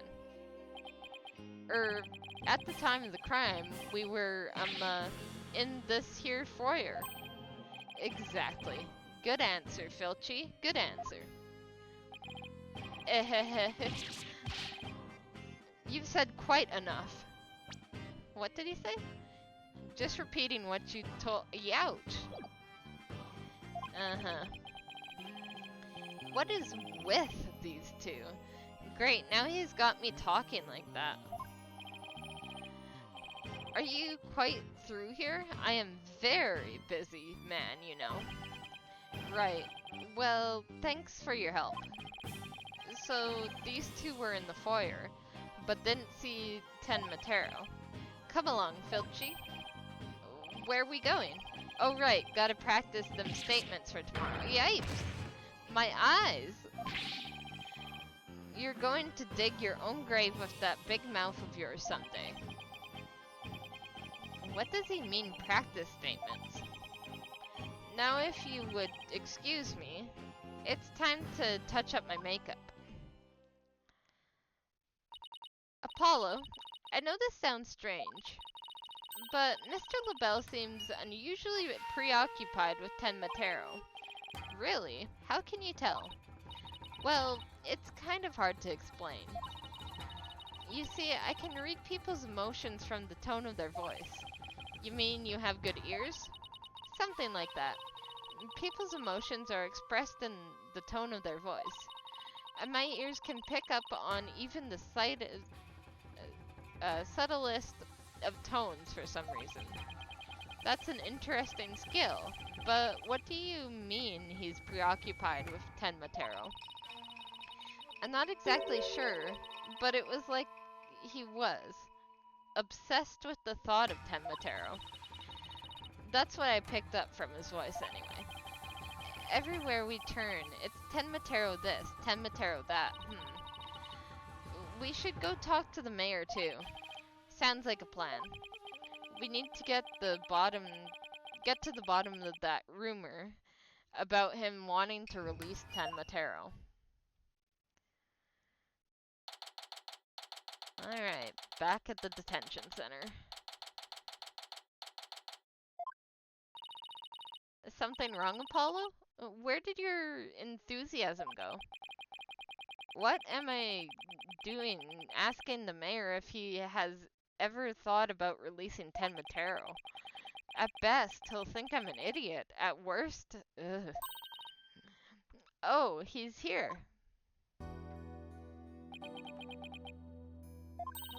It's so nice to finally meet you.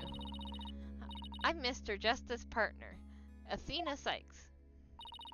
I'm looking forward to working with you, Mr. Tenma. Taro? Hmm? Oh, yes. I look forward to working with you too. Eek. I'm glad he didn't mind Athena calling him by a completely wrong name. Apollo, he's just as kind of gentle looking as I'd imagined. Lucky for you, after that blunder you just made. There was something I wanted to talk to you about. There are rumors going around about how you wanted to, or did, set Tenmatero free. What utter nonsense! Yikes! They always assume the worst of me because of the way I look. But those rumors don't have a shred of truth, I tell you. A little touchy about his appearance, isn't he? What he really needs to work on are his people skills.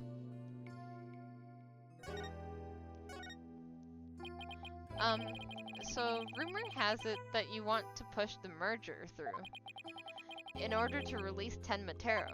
Of course, that's a bunch of baloney, isn't it? Grr. Ack, sorry. Sorry if I offended you. So that's the talk around the town, is it? I can see how that would make you angry. What if Jinxie's schoolmates start teasing her about this? Huh? I must break out of here at once. Her tormentors must be taught a lesson. No, wait. First, we have to get you a not guilty verdict. Don't try to stop me. This is about a father's duty to his darling daughter. Hold tight, sweet Jinxies. Daddy's coming to save you. Relax. We'll look out for your daughter until you get you free. Is that so? You don't need me to go straighten things out myself? Ooh boy, they'd probably call in the SWAT team if he showed up at her school. Oh, right. I ought to ask about the reason behind the merger. It seems like you were rather forceful in pushing the municipal merger. Did you really want Ninetails Vale that badly? Yes, well, it's quite an attractive prize in terms of tourism. Wait, am I feeling what I think I'm feeling? Sure, I played a bit of hardball, but only when I deemed it necessary. I knew it, my bracelet's reacting. What is it, Apollo?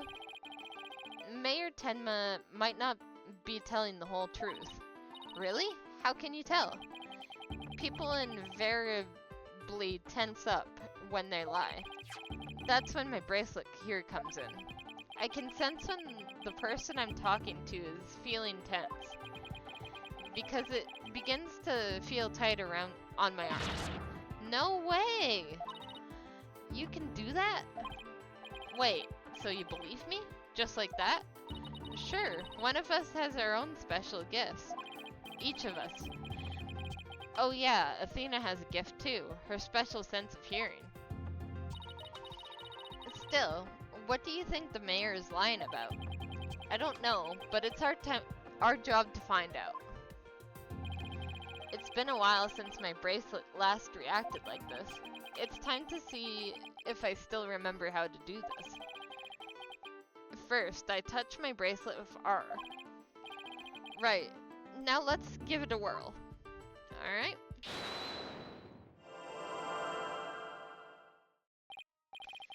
Yes, I remember this feeling of intense excuse me, intense concentration. The ability to see the smallest twitch, the slightest frown that no one else can see. Now, Mayor Tenma was lying somewhere in that statement he just made. And when he lied, a certain habit made itself clear just under his right eye. I have to shift my viewpoint up and focus on that area. Alright, his right eye.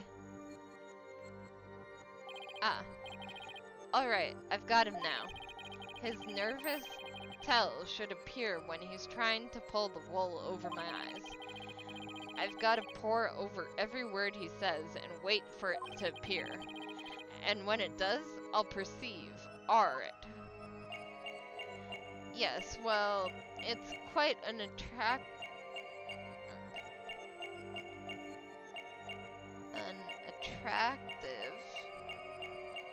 prize in...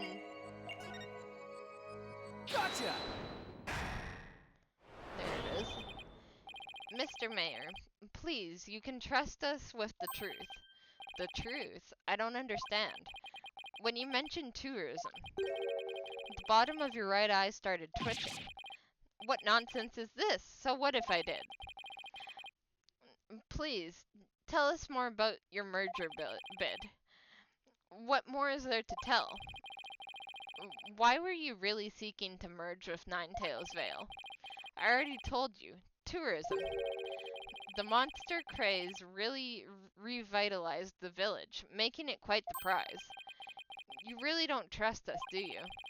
What are you talking about? The village has been hot property ever since the monster craze started, has it not?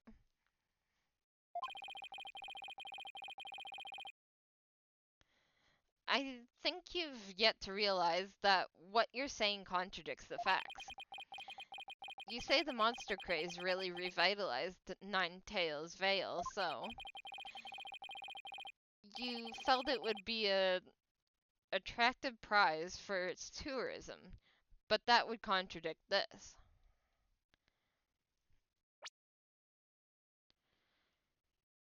You felt it would be an attractive prize.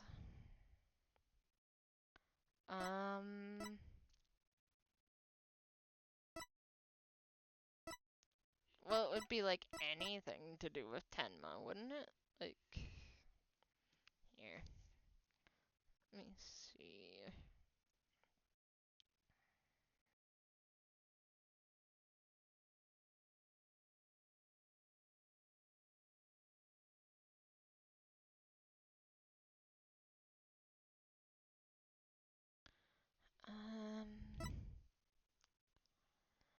Foolishly choose to depict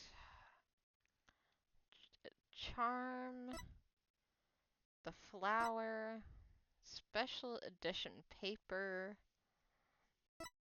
and crime scene diagram.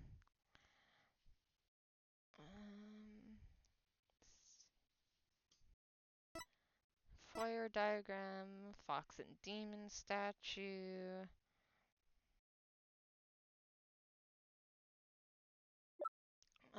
Crime photo, amazing nine-tailed fox stuff, Jinxie statement,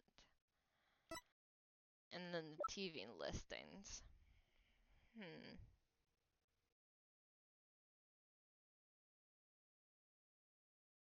Well, I'm not sure.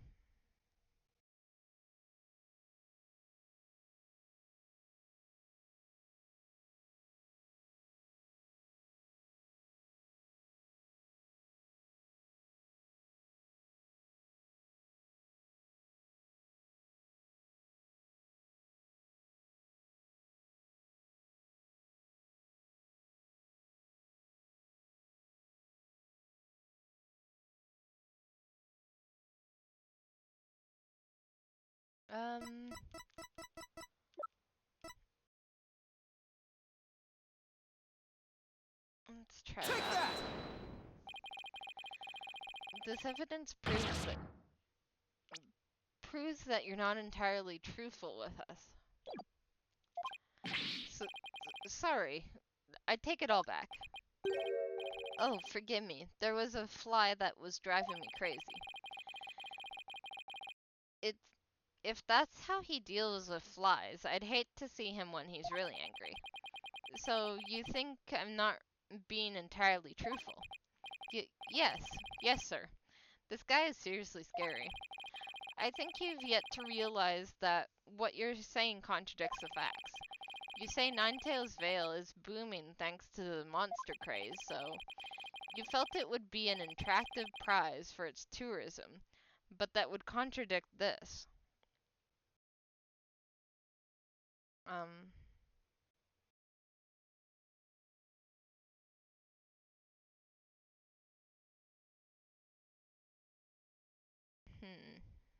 I guess that wasn't it.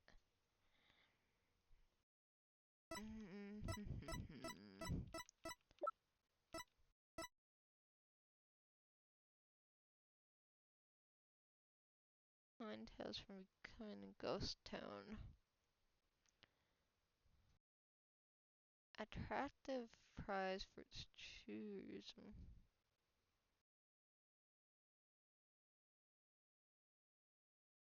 I guess this, because it didn't have tourism first. The monstrous craze in Ninetales Vale is a very recent phenomenon.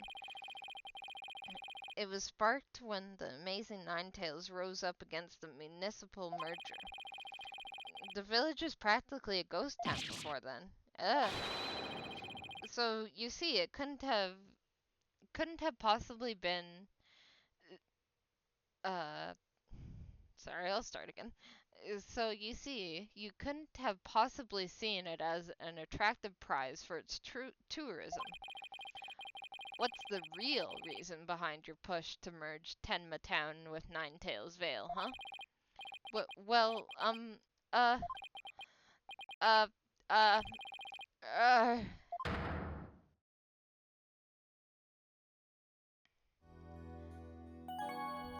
Come on, why the merger?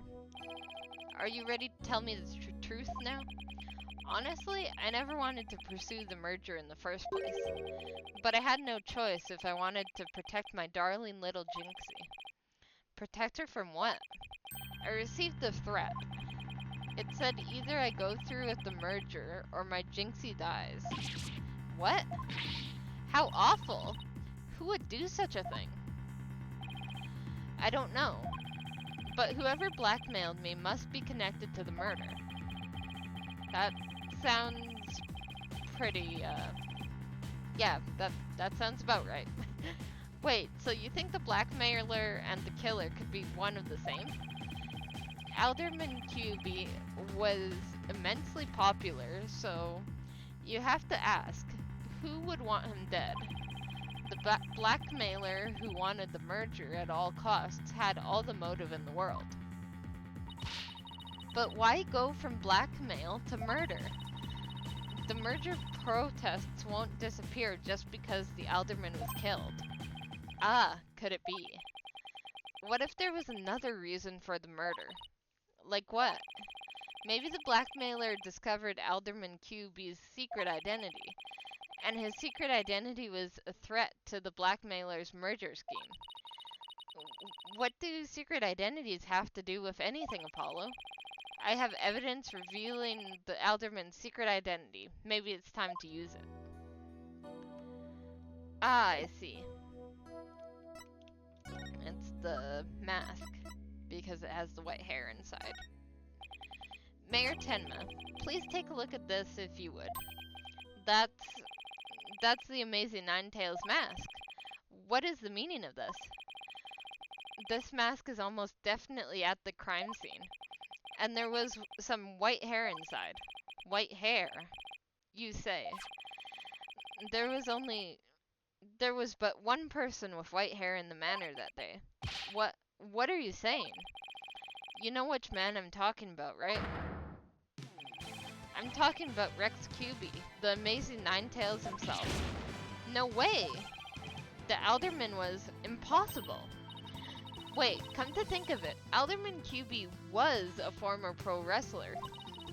So the blackmailer turned killer when he discovered the Alderman's secret identity. Didn't I just say that? But yeah, the Amazing Ninetales was a threat to the blackmailer's scheme. He opposed the merger and as a result, single-handedly sparked the monster craze. Even so, what was the mask doing at the crime scene? There had been an event at the manor, and maybe Alderman QB was taking part in it, if you get my drift.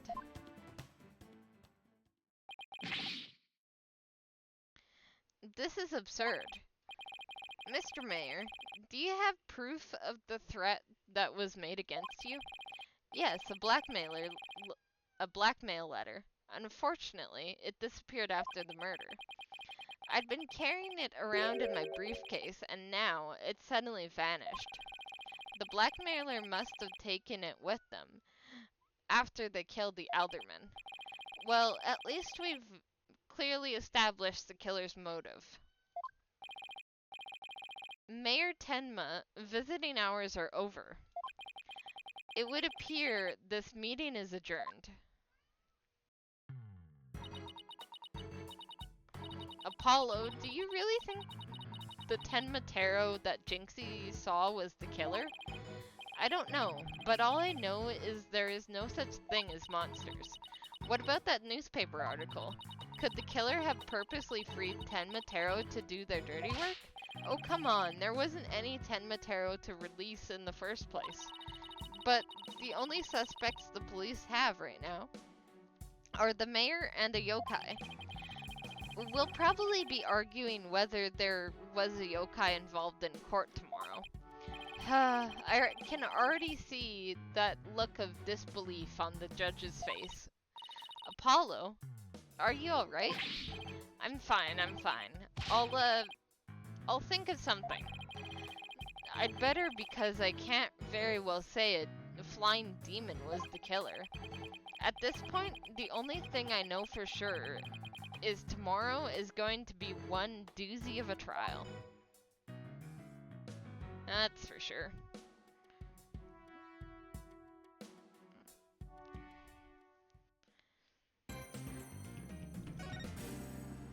Alright. Let's start the trial. And after the trial, we should be halfway through the episode. So that should be where we end stream today. So, let's do that trial. You okay, Athena? You've been really antsy ever since we got here. I'm just excited. This is my first real court case after all. Yeah, a real ball of excitement she is. I know just what she needs. Athena. Eek! Didn't you ever learn about indoor and outdoor voices?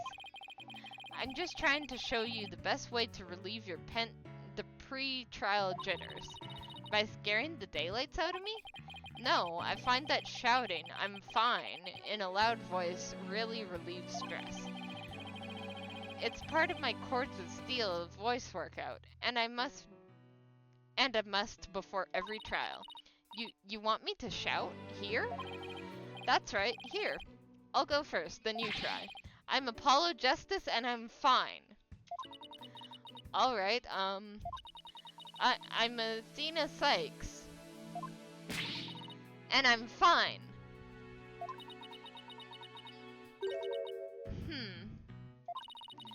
I think that actually worked. I thought it might help. Always works for me. An old friend of mine from junior high and I say it all the time. I see, a proven remedy to calm the soul. I like it. Hey, how about we finish off with a race around the courthouse? The point is to relieve stress, not get totally exhausted. What's with all the racket, you two? Ah, Mr. Wright. Heh, just a little voice workout. Hey, what's with the suit? Oh, this? I was thinking about getting my attorney's badge back, that's all. That's all? That's huge news, but why now? I have a feeling I'll be needing it in the courtroom again sometime soon. But we can talk about that another time. No fair, inquiring minds want to know. But wow. I'm so used to him in his usual laid-back clothes. That suit makes him look like $1 million. Well, I'm honestly more used to seeing him in the suit. The laid-back clothes is kinda odd. By the way, have you heard about the prosecutor assigned to this case? Yeah, he's serving time, but before that, he was a prosecutor. He's also uses psychology. That's right, I heard the rumors about how he was back before his conviction. Using the power of suggestion, he could make even the most stalwart defendants confess. Psychology in the courtroom? Been hearing a lot about that lately. So, he must be a pretty scary guy, considering he's a prison inmate at all. So they say. They also say he'll cut you down if you talk too much. Ack! I knew he was gonna be bad news. Ha ha ha, it's probably just hyperbole. At least, I hope for your sake. Hyperbole.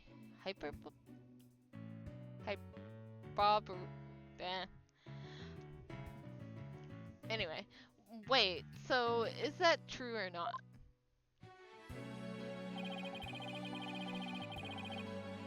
Let's just say you should be concise and choose your words carefully.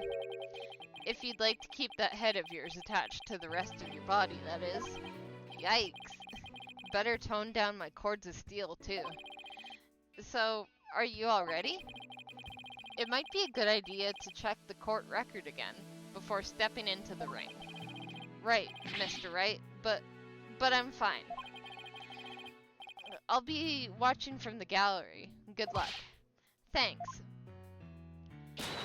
Okay, let's do this. The odds of pulling this off are ridiculously low, but that's nothing new. Believe in our client, seek the truth. That's all we can do. Hang in there, Mayor Tenma. Here comes justice. Alright, I'm getting a little bit hungry, so I'm just gonna go grab a snack quickly. I'll be right back.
Alright, let's start this trial.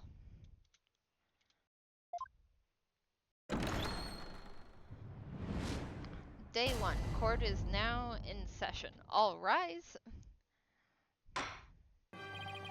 Court is now in session for the trial of Damien Tenma. Apollo Justice, defense team leader, is ready, Your Honor.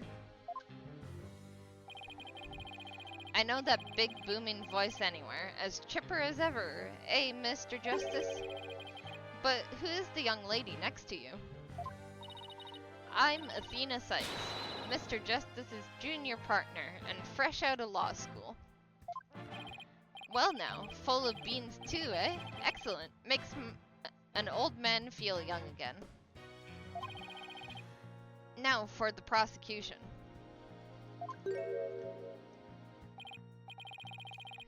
It appears the prosecution is not ready yet.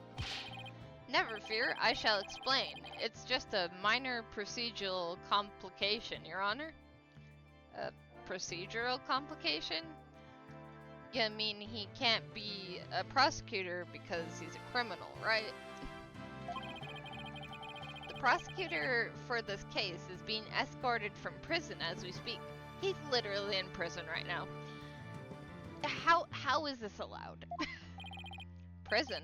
Oh, yes, of course. I almost forgot that he's currently serving time. Yeah, that's... why? How? Like, reasoning, please.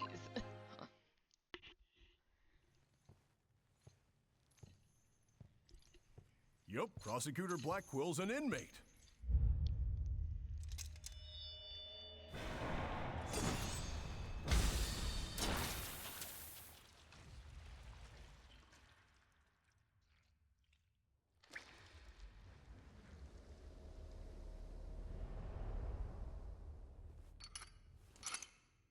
But even a convicted murderer still got a job to do and duties to perform.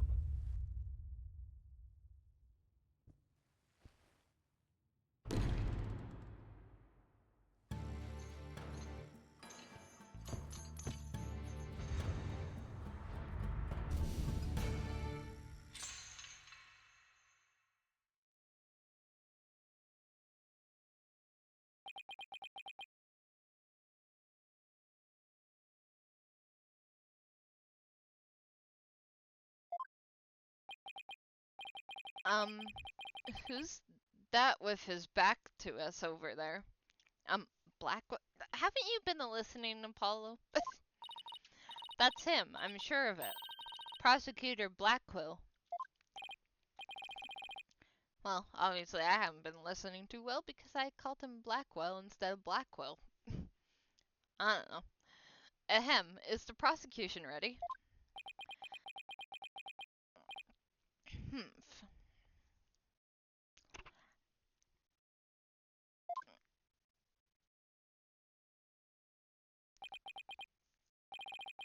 Enough jabbering.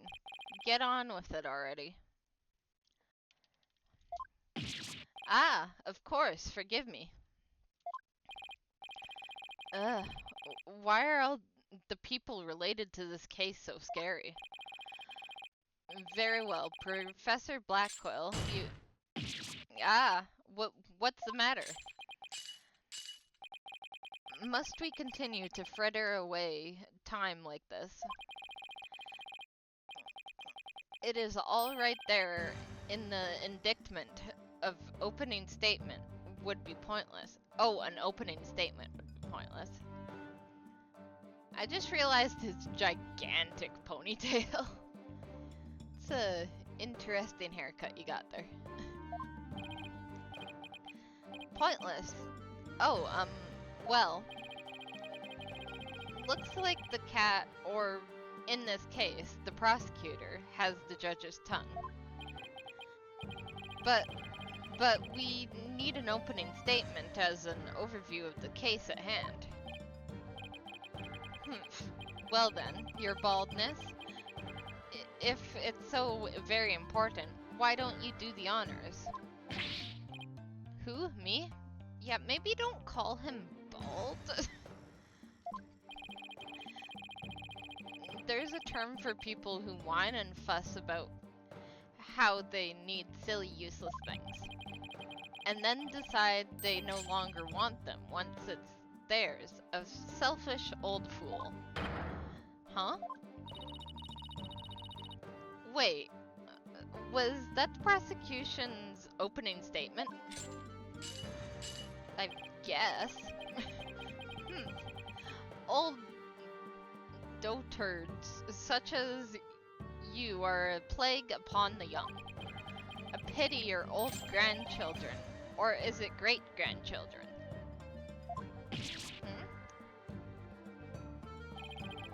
All these years, I thought the opening statement was the prosecutor's job. But I suppose I could give it a try. might be a nice change of pace. What? He actually fell for that? That must have been the power of suggestion Mr. Wright was talking about. Ahem. The opening statement, huh?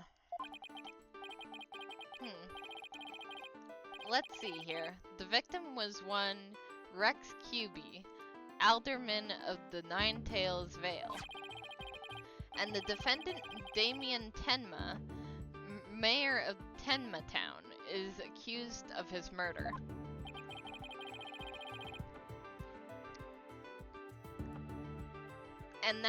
And why, pray tell, was the mayor arrested?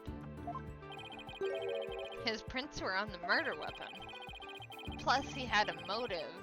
The elimination of the biggest roadblock to the municipal merger. The caretaker and secretary, both potential suspects, both have alibis. And his daughter, who was also in the vicinity at the time of the incident, has no motive. So, in the nutshell, we have to say the charges against the defendant are incontrovertible.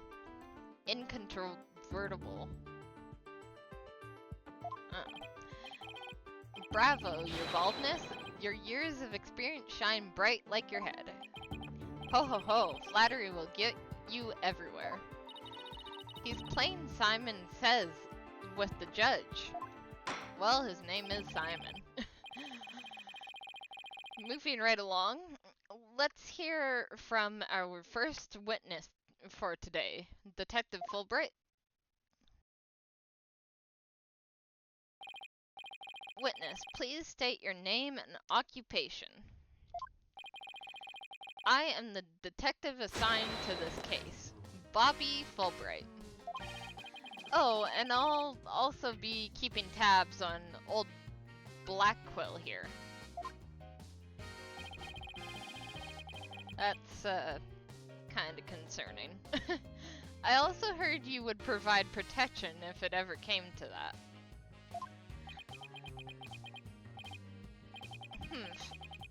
I would seem that I have been sorely underestimated. I honestly agree.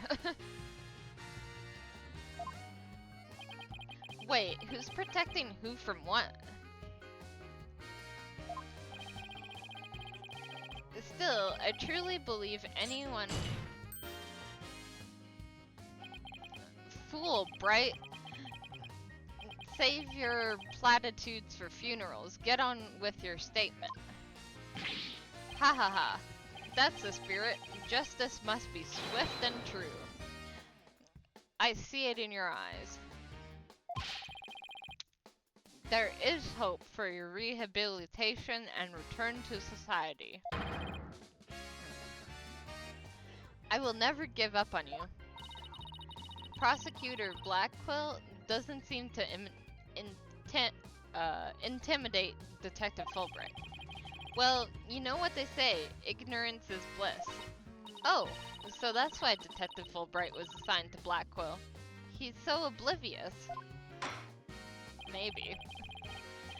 Now, let's have your first statement, Detective Fulbright. You got it, but first, I'd like to say to the defense that justice will ultimately prevail. Alright.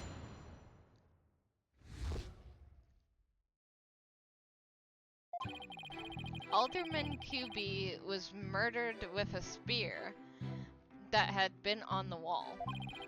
The fingerprints on the defendant, Damien Tenma, the fingerprints of the Damien Tenma, were found on the murder weapon. At the time Alderman QB was asleep from a drug he unwittingly ingested. Mayor Tenma attacked with his helpless victim, impaling him like a human shish kebab. But the sudden pain jolted the victim awake, and he grabbed a statue and struck back. Alderman QB had been slipped some kind of sleeping-inducing drug? That's right. The accused was scared because the alderman was a former pro wrestler. So he slipped a drug to make sure he'd be out cold and defenseless. That's the autopsy report. Really expect us to believe he could fight back after being skewered by a spear?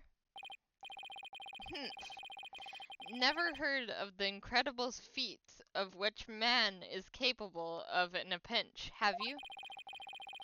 Like the samurai of yore, wrestlers can battle through intense pain. It sharpens their senses. I used to talk about it with a former wrestler I met in the clink. I don't know. It still sounds a little far-fetched. Does it now? Then perhaps we should test the theory on you with an edge of my blade. I didn't sign up for this.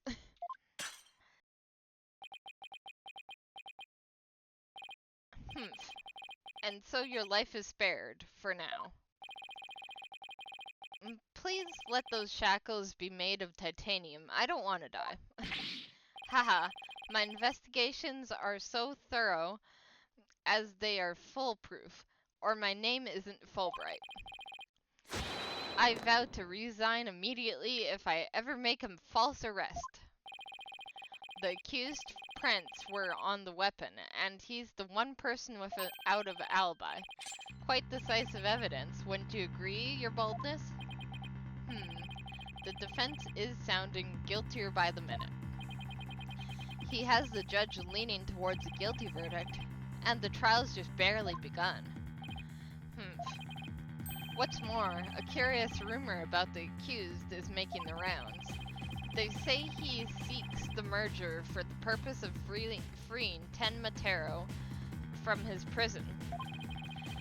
Truth be told, I can think of no real reason to show interest in that backwards burg. Perhaps he's completely nutter and really does seek to release an imaginary demon. Either way, he is raving mad and more than capable of murdering the alderman. That mayor is a strange one. I've heard he went to the blood drive instead of donating.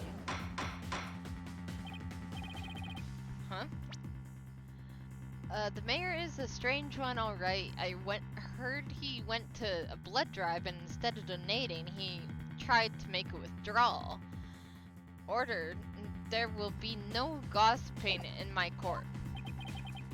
Your baldness, please take a gander at those charms plastered around his cranium. I hear they're meant to keep him safe from possession by the demon Tenmataro. Then again, perhaps he's already under the demon's spell. Behold, the lunatic appears poised to lunge at you at any moment. Eep! Hold it! The rumors and quirks of Mayor Tenma have no relevance to this case. Besides, those charms on his head, they're just a fashion statement, I think. Come to think of it, such things don't seem relevant to the case, do they?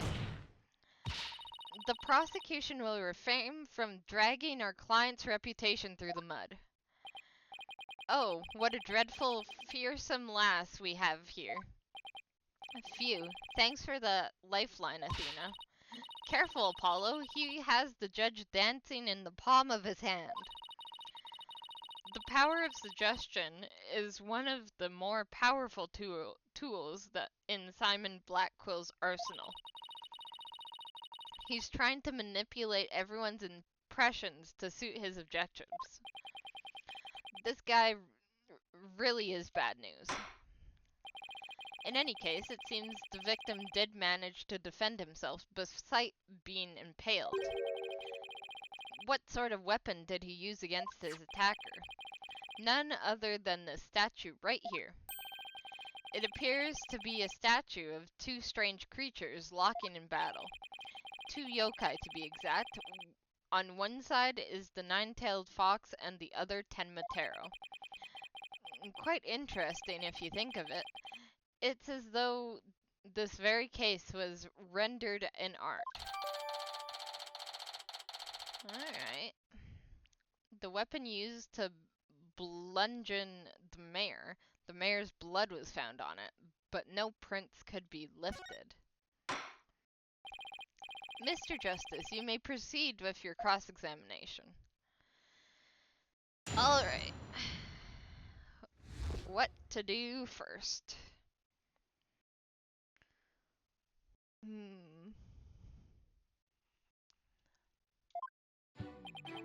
Alderman QB was murdered with a spear that had been on the wall.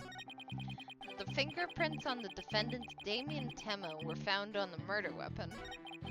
At the time, Alderman QB was asleep from a drug he unwillingly ingested. Interesting. Mayor Tenma attacked with his helpless victim, impaling him like a human shish kebab. But then, suddenly, pain jolted the victim awake, and he grabbed a statue and struck back. That seems a bit odd to me. What did the statue say again? The weapon used to bludgeon the mayor. The mayor's blood was found on it, but no prints could be lifted. Okay, the mayor's blood was found on it. Feel like I need to see profiles, but jolted the victim awake and he grabbed a statue and struck back.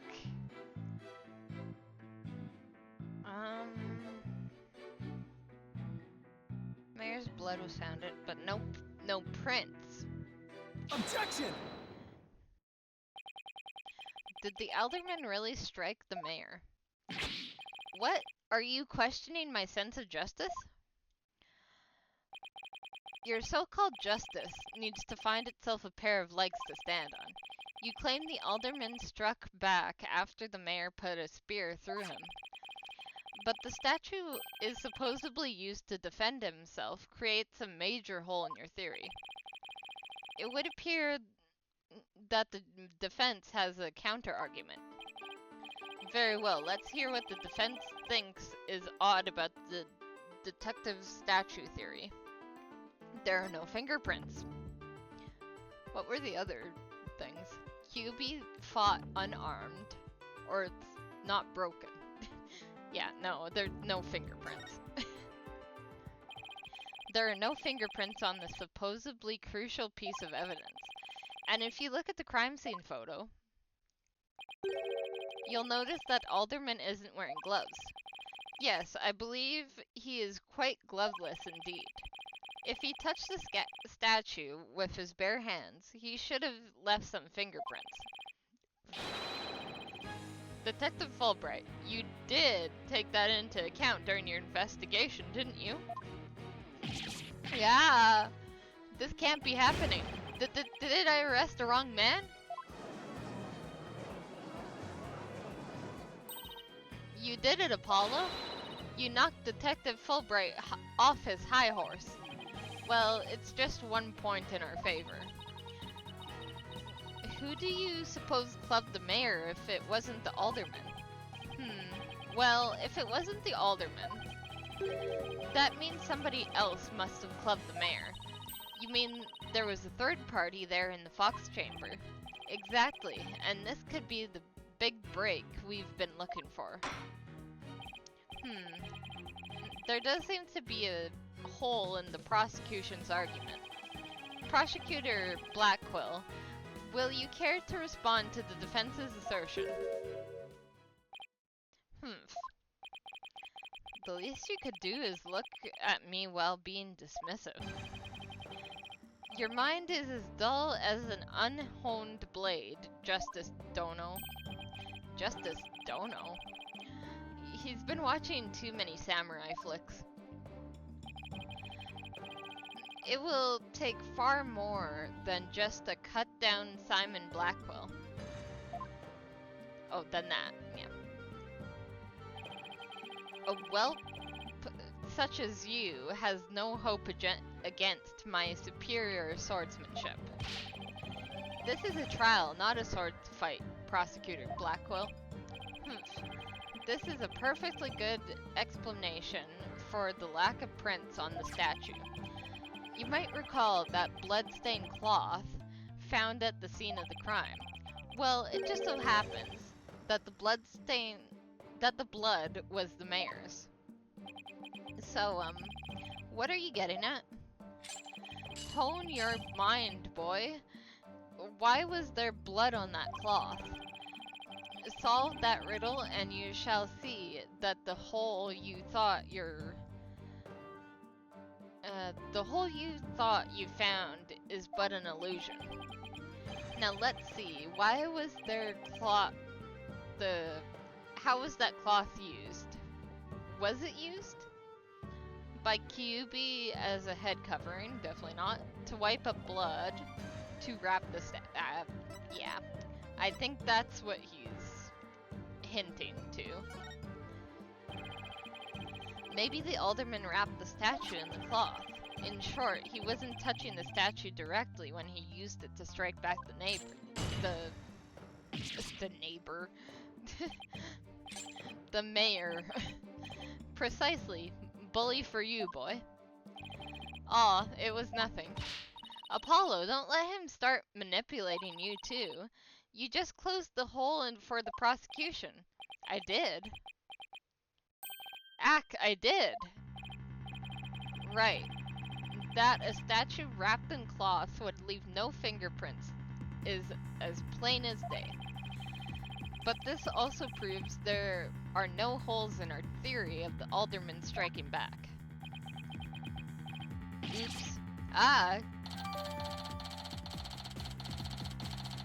Dang it. Well, that's not good. Now, do you see how dull your mind is? I'll make sure to sharpen it next time. A particularly frightening inmate once told me that. He always tenderly honed his blades before he went to work, like the samurai of yore. Samurai? This sounds more like a homicidal maniac to me. Actually, he was working in the prison kitchen at the time. Wait, so the inmate was a murdering samurai prison chef? It would seem that the victim and his killer were the only ones there after all. I was kind of attached to that hole. Now what? Apollo, I just thought of something. If they didn't find anyone's fingerprints on the statue, who's to say someone other than the alderman didn't hit the mayor with it? Why didn't I think of that? Anyone could have not left fingerprints on it. Then who, pray tell, struck the mayor with the statue? Please, illuminate us with your wisdom, young lady.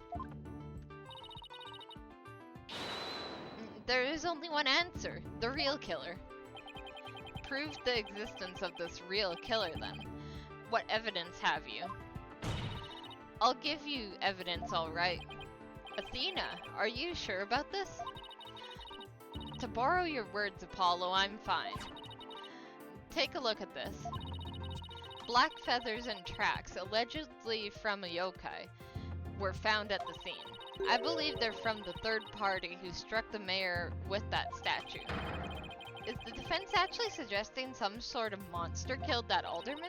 That's exactly what I'm suggesting. Objection! No, Athena, you just lost what little credibility we had left. Yeah, what were you thinking? Sorry, guess I got carried away. Mr. Justice, we've no time to deal with objections between members of the defense. Sorry, Your Honor. It's just, this kid's still, well, a kid. Ouch. You meanie, I'm reporting this to Mr. Wright. So, is this court to believe the feathers and tracks are from a yokai, as you put it? No, Your Honor. I believe they are a fabrication. The real killer wants us to believe some sort of monster murdered the alderman. Interesting. And why do you suppose the killer would do that? Why indeed? Mr. Justice, you seem as new as to this as your partner is. Ouch. This I'm not reporting to Mr. Wright. Well, too bad. He said he was in the audience. Hoy, fallow bright, explain to his baldness what these brats are missing. You know, and who and why behind those feathers and tracks. What? You mean you can explain all that? Ha ha ha. Our investigation prowess is without equal. I'm starting to think I chose the wrong profession. Oh. Very well. Let's hear about the so-called yokai feathers and tracks.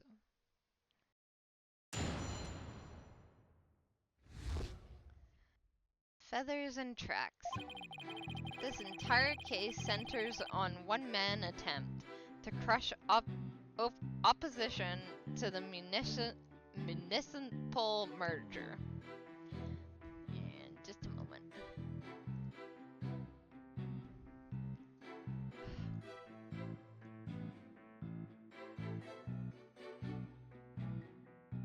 Okay. This entire case centers on one man's attempt to crush opposition to the municipal merger. Mayor Tenma panicked when the Amazing Ninetales helped embolden the prosecutors. He was so stoked the villagers' fears by fabricating a monster. The strange feathers and tracks he planted made it look like a yokai was the killer.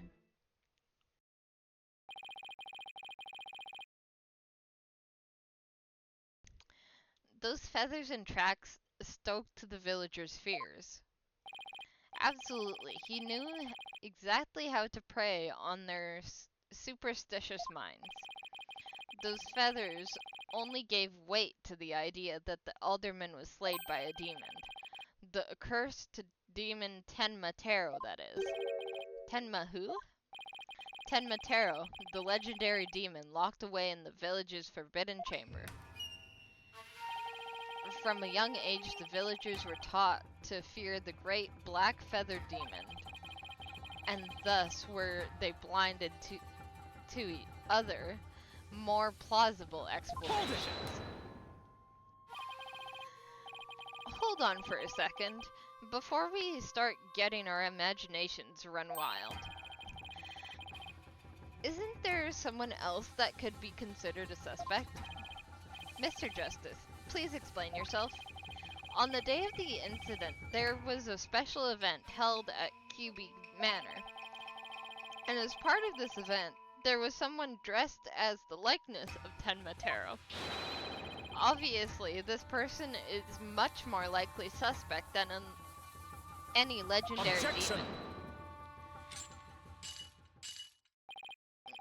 Dullard, are you playing right into the killer's mind games?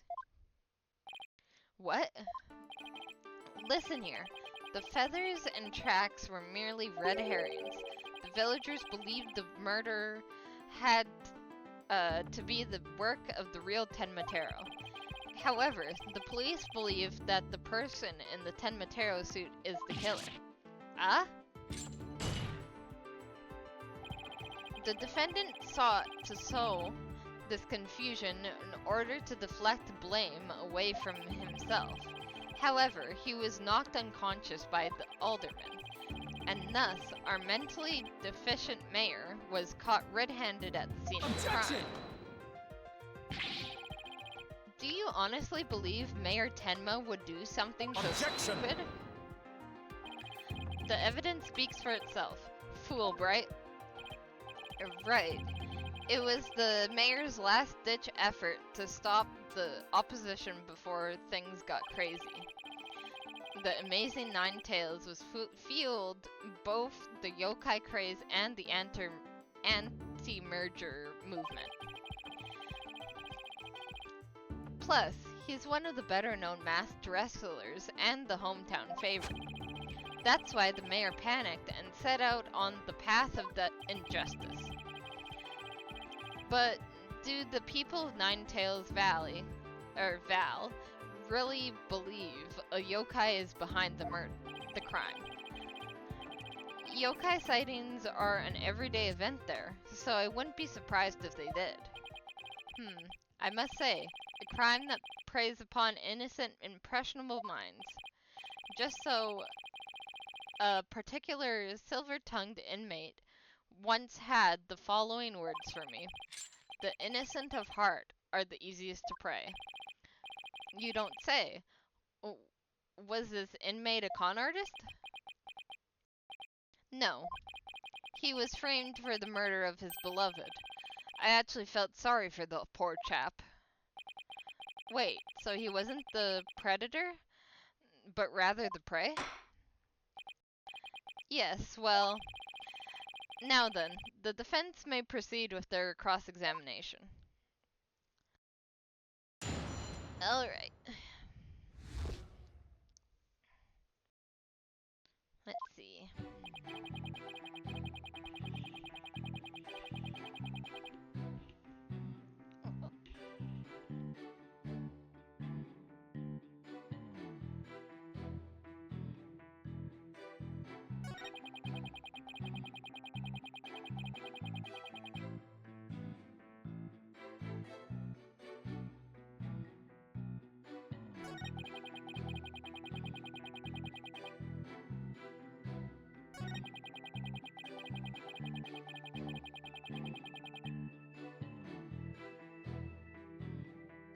Hold it!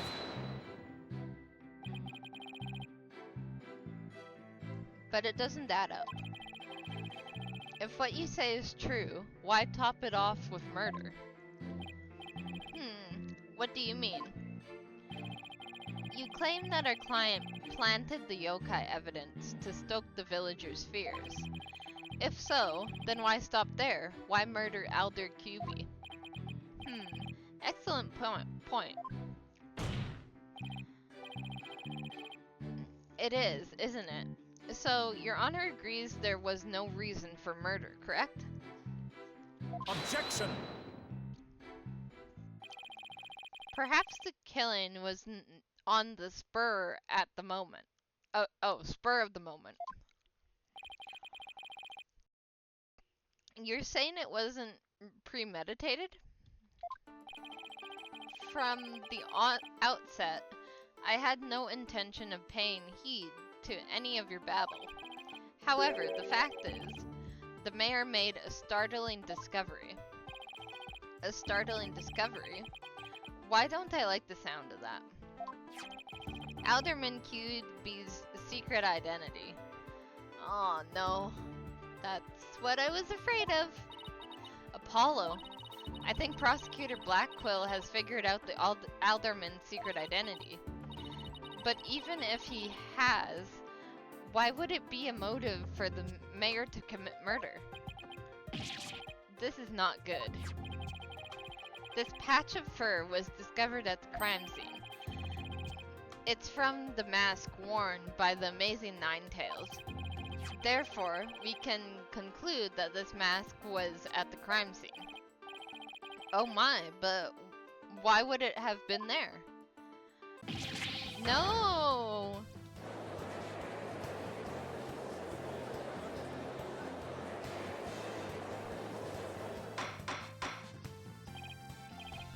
Order.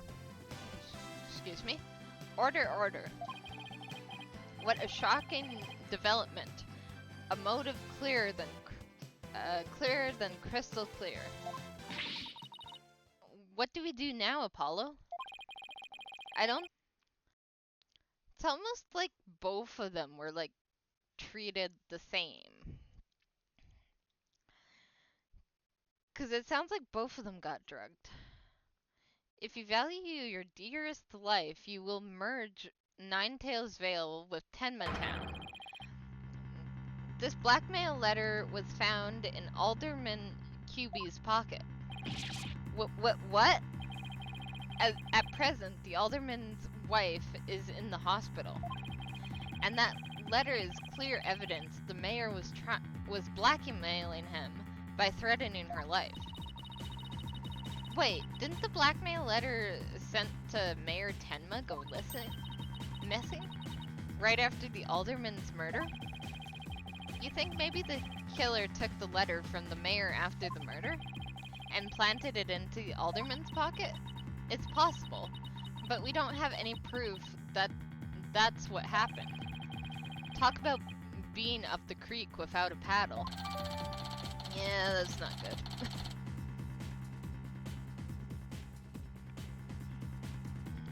A threatening letter discovered in pocket of Alderman QB's pockets.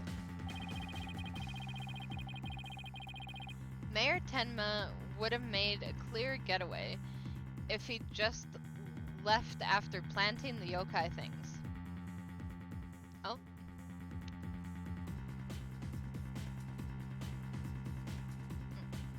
Okay.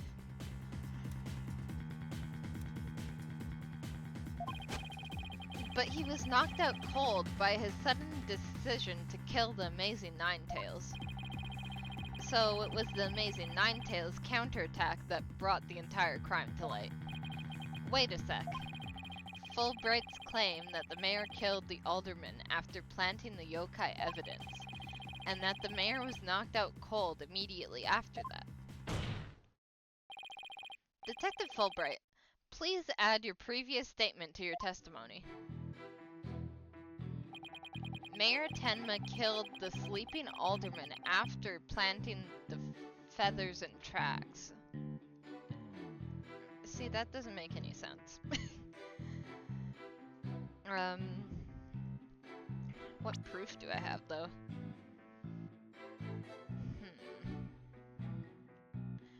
Mayor Tenma killed the sleeping alderman after planting the feathers and tracks.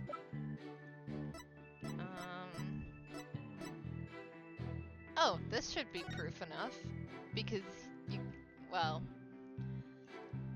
I was gonna say you can clearly see him sleeping, but he does have that hit on his head. Well, maybe it's good enough in this scenario. Detective Fulbright, your sense of justice is anything but fair. What's this? You dare question my justice again? Yes, and I'm going to prove it to you. Take a look at this photo. This is the crime scene photo, and just what does this prove? It proves when the feathers and tracks were planted. But I already told you, they were planted before the murder. The defendant planted the yokai evidence when he was knocked out while killing his victim. But that would be impossible. If you look right here, it's clear when the feathers and tracks were left at the scene.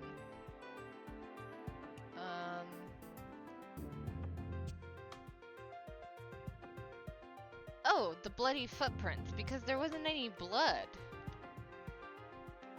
Take that! Aren't you just pointing to the yokai feathers and tracks, Mr. Justice? Yes. See how the feathers are on top of the blood and the tracks were made in blood?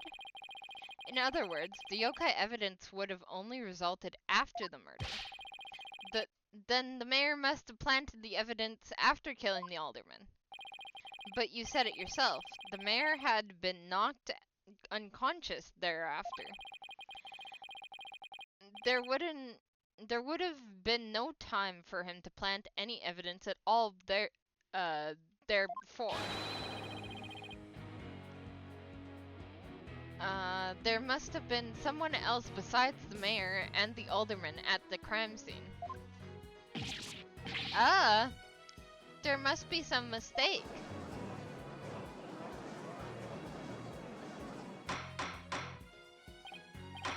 Order.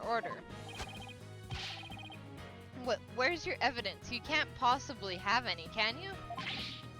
Ha ha ha. Evidence? Oh, I have evidence. In fact, I have an eyewitness testimony for you. You do? But how?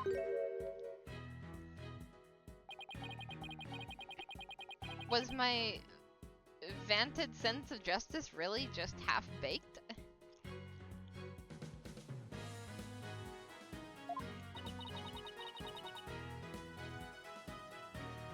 He's, taking this really hard. Mr. Justice, what is this testimony regarding a third party that you claim to have? I have it right here, Your Honor. It's the sworn testimony of Mr. Tenma's daughter. The witness, Jinxie Tenma, saw a yokai in the hallway after stumbling upon the scene. It was the demon Tenma Taro. He's the source of those feathers and tracks. This isn't gonna go well. I already know this isn't gonna go over well. Yep, definitely not going over well. Definitely not. Will somebody please say something? The defense will explain to the court exactly what he means. You dared to mock this court and justice itself. You're unfit to bear your name, boy. Your baldness. It appears our defense attorney here is delirious from exhaustion. Hold it! Apollo, think of something quick before you're held in contempt of court. What do you think I'm trying to do?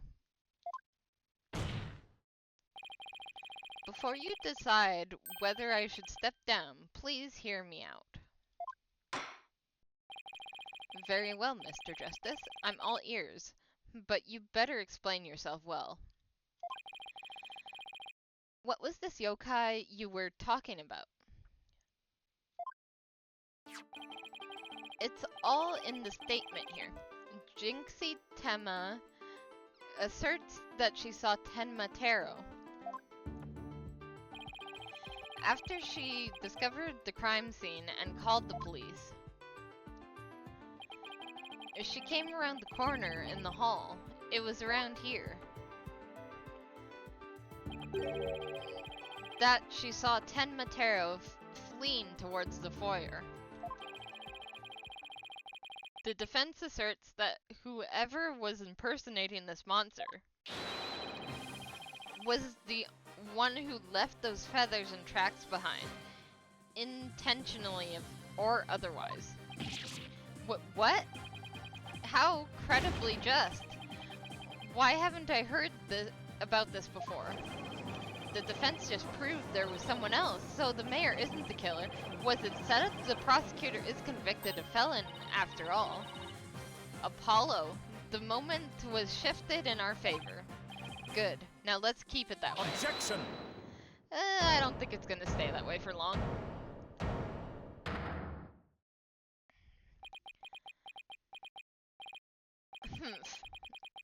Little do you realize that though you are in the midst of a fray, your sword is broken. My sword? I didn't know I had one to break. Are you implying there's a problem with my claim? Consider this. If that yokai impersonator had indeed fled toward the foyer,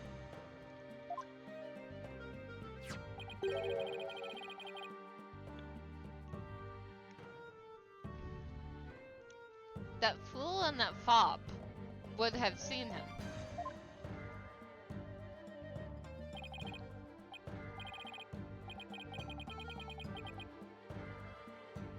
Fool and fop? Oh, you mean Filch and LaBelle. Now that you mention it. Both Phineas Filch and Florent LaBelle were in the foyer at the time, but they haven't stated that they saw a yokai, have they? Did you ever consider that yokai was but a figment of our scared little girl's imagination? Why didn't those two see the Tenma Taro impersonator pass by? Why didn't we ask them ourselves? Why don't we ask them ourselves? I was just about to say that myself. No, really I was. The defense would like to call Mr. Phineas Filch, caretaker of QB Manor, to the stand. I just know he must have seen something.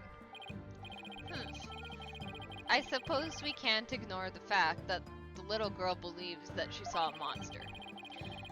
I trust that you have no objections to Mr. Justice's arrest, Prosecutor Blackwell. I understand that Mr. Filch is enjoying a nap out in the lobby. I knew that Tanuki was a rare find. But when we captured him, I didn't think he'd end up a witness. Do with him as you will. Did he just say capture? No, wait, I don't want to know. Very well, then bailiff, please go wake up Mr. Filch and escort him to the witness stand. Alright. Will the witness state his name and occupation, please? The name's Filch, Phineas Filch, caretaker of QB Manor. Oh, and this is for you, your lordship. Just a little something I thought you'd like. You might like. Oh my, what a fabulous pair of shoes, and your honor will do just fine, Mr. Filch. Ah, it's those shoes again. Don't they belong to Detective Fulbright?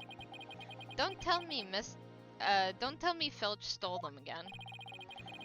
They're all yours, your honorship, sir. What? But they seem awfully expensive. Yep, too expensive for me, but I reckon they'd be perfect for someone like your honorship. It's a kind gesture, but legal ethics dictate I can't accept such gifts. Ethics smethics. Just take him if you want them. Polish him up really nice for you, too. I'm sorry about the shoes, Mr. Filch, but I will accept your testimony. The court will like to hear whether you saw Tenma Taro in the foyer after the murder.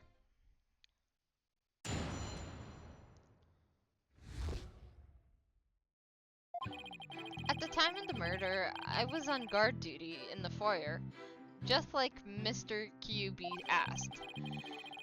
I was making sure no one fair, foul, fishy, or otherwise could get to our guest. I was still in my office, keeping a good watch, when the murder happened after... When the murder happened after 3 p.m. But I didn't see nothing out of the ordinary. No siree. That yokai you kept jabbering on about was but a phantom of a girl's dreams. So you're telling this... Alright, my headset needs to be charged. I'll just plug that in quickly.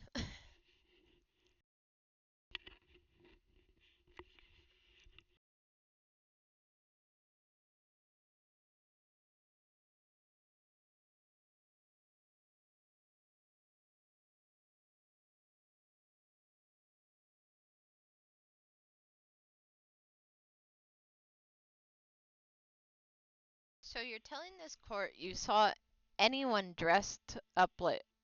you never saw anyone dressed up like Tenma Taro. Yep, was guarding the whole time. That's the truth. The holy truth. In nutter butter, the truth.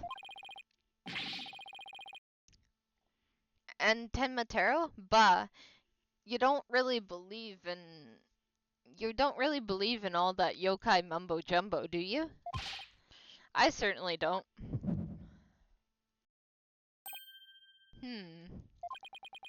Looks like he probably does. My bracelets, is something the matter, Apollo? My bracelet keeps squeezing my arm. Really? So you think Mr. Tanuki, Filch, has been lying to us? I wouldn't rule it out. Now, if I could just zero in on a tell, some sort of nervous habit.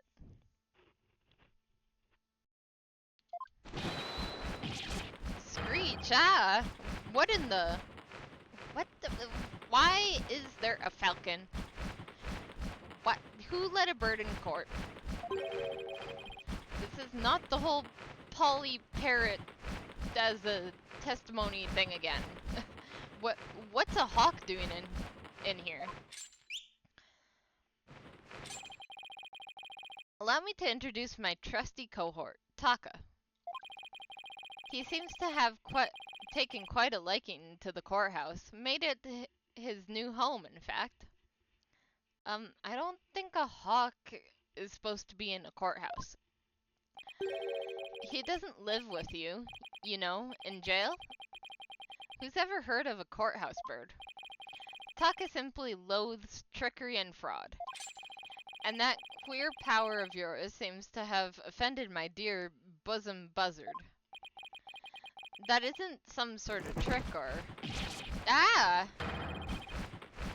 I won't be able to squat like this. What the heck's going on around here? Run for the hills. No pets or other animals allowed in the courtroom. Screech. Uh-oh. Ack, somebody help. Oh, he's merely having a bit of sport.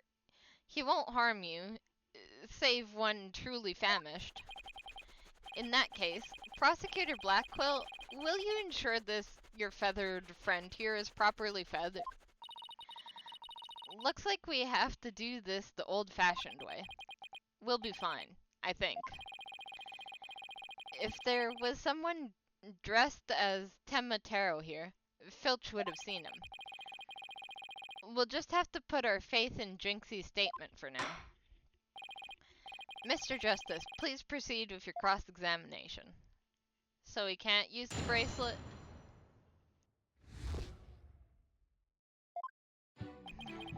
Darn bird. Alright. At the time of the murder, I was on guard duty in the foyer, just like Mr. QB asked. I was making sure no one, fair, foul, fishy, or otherwise, could get to our guest. I was still in my office keeping a good watch when the murder happened at 3 p.m. Keeping a good watch. Weren't you watching a wrestling thing or something? At 3 p.m. There we go. Objection! Don't lie to the court like that, Mr. Filch. Hey, it ain't right to bushwhack a fellow like that. Unfortunately for you, I have evidence that proves you're lying. If you look at this TV listing here, you'll see that at the time of the crime, there was a pro wrestling match scheduled. Something you'd never miss. Ack! I didn't watch that one. No siree, I was doing my job just like I was supposed to do. This guy doesn't know when to give up.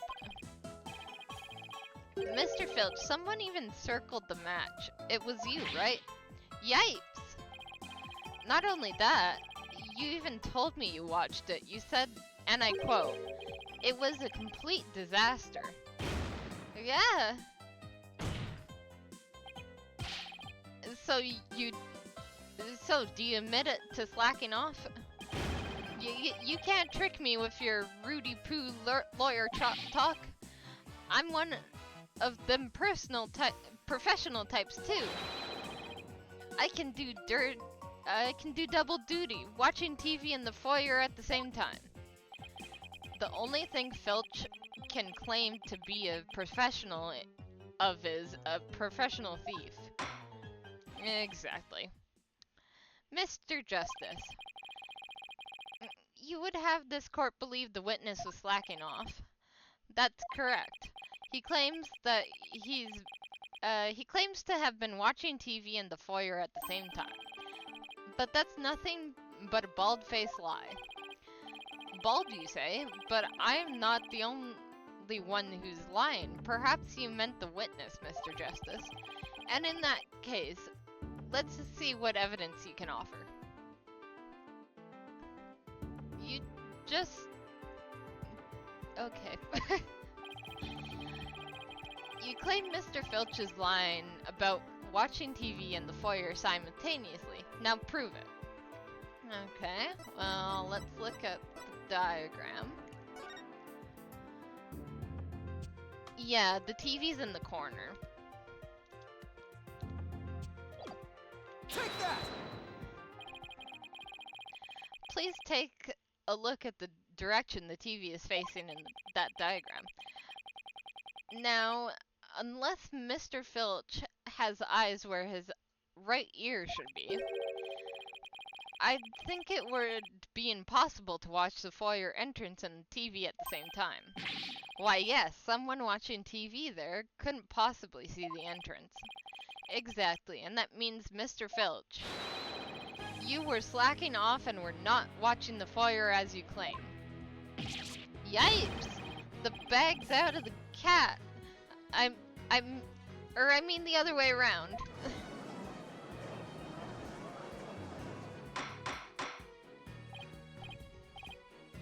Order, order, order. I feel like I should take offense to the bag out of the cat. As you can see, I am a cat. Us cats go in bags, not the other way around. I would never eat a bag. Order, order, order. But Mr. Justice, is Mr. Filch's less than stellar work ethic relevant to this case? It's very relevant because while he was slacking off watching TV, there really could have been a Ten Matero impersonator in the foyer. Objection! What now? Granted, this Tanuki was lax on his duties, but he still had the foyer entrance covered. What are you talking about? The other guy? This. I'm not a mind reader. Ack! Auditory sense. His eyes may have been slacking off, but his ears were still hard at work. Right, Tanuki? Yeah, I'm sure the two people being there thing will come up eventually. I guess we're just not there quite yet. They were. Yes, they were. But you already admitted to slacking off. Now you say you weren't? My eyes might be lazy, but my ears ain't. I would have heard anyone in the foyer. You see, the foyer door and the stairway get all creaky squeaky when someone walks on them. Creak, creak, creak. Loud enough to wake the dead, I reckon. Not that loud. So you're saying you didn't hear anyone walk by?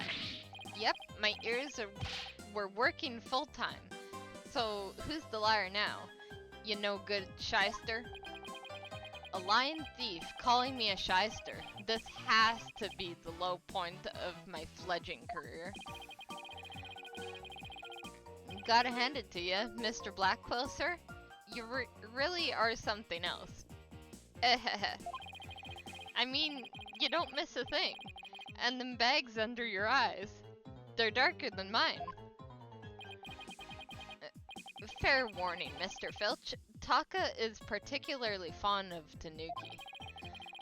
Should you lie to this court again, you may suddenly find yourself on the menu. Yipes! Please don't eat me, Mr. Taka, sir. The witness will henceforth testify truthfully under penalty of painful bird attacks. I feel like the court shouldn't be allowed to give painful bird attacks as a penalty. Anyway, and with that in mind, the court requests that the witness revise his testimony accordingly.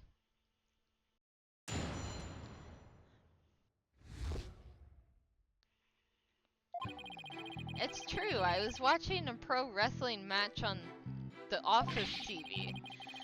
My eyes might have been slacking off, but my ears, they were working overtime. The floor, there's all creaky squeaky like. no way I would have missed someone walking by. So, you see, there weren't no Tenmatero in the foyer. Superstition is the religion of feeble minds. Understand? A simple, rational explanation is best. Forget yokai, demons, and such. See, I don't think it's a demon, but there's no saying it wasn't somebody dressed up like a demon.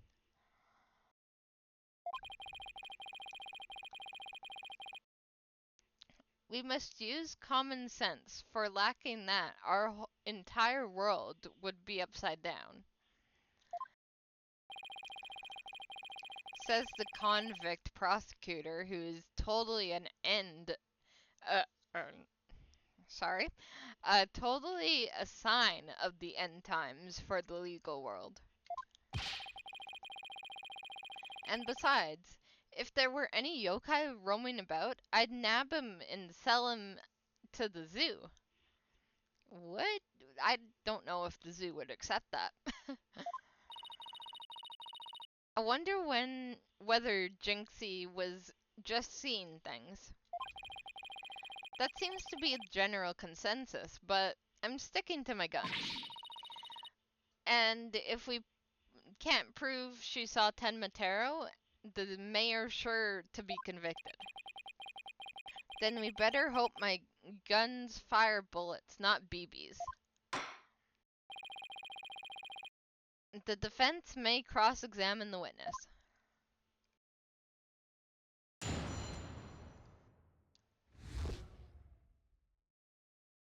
Alright. Let's see. True was watching a pro wrestling match. Eyes might have been slacking off, but my ears, they were working overtime. Was there any mention about something with ears?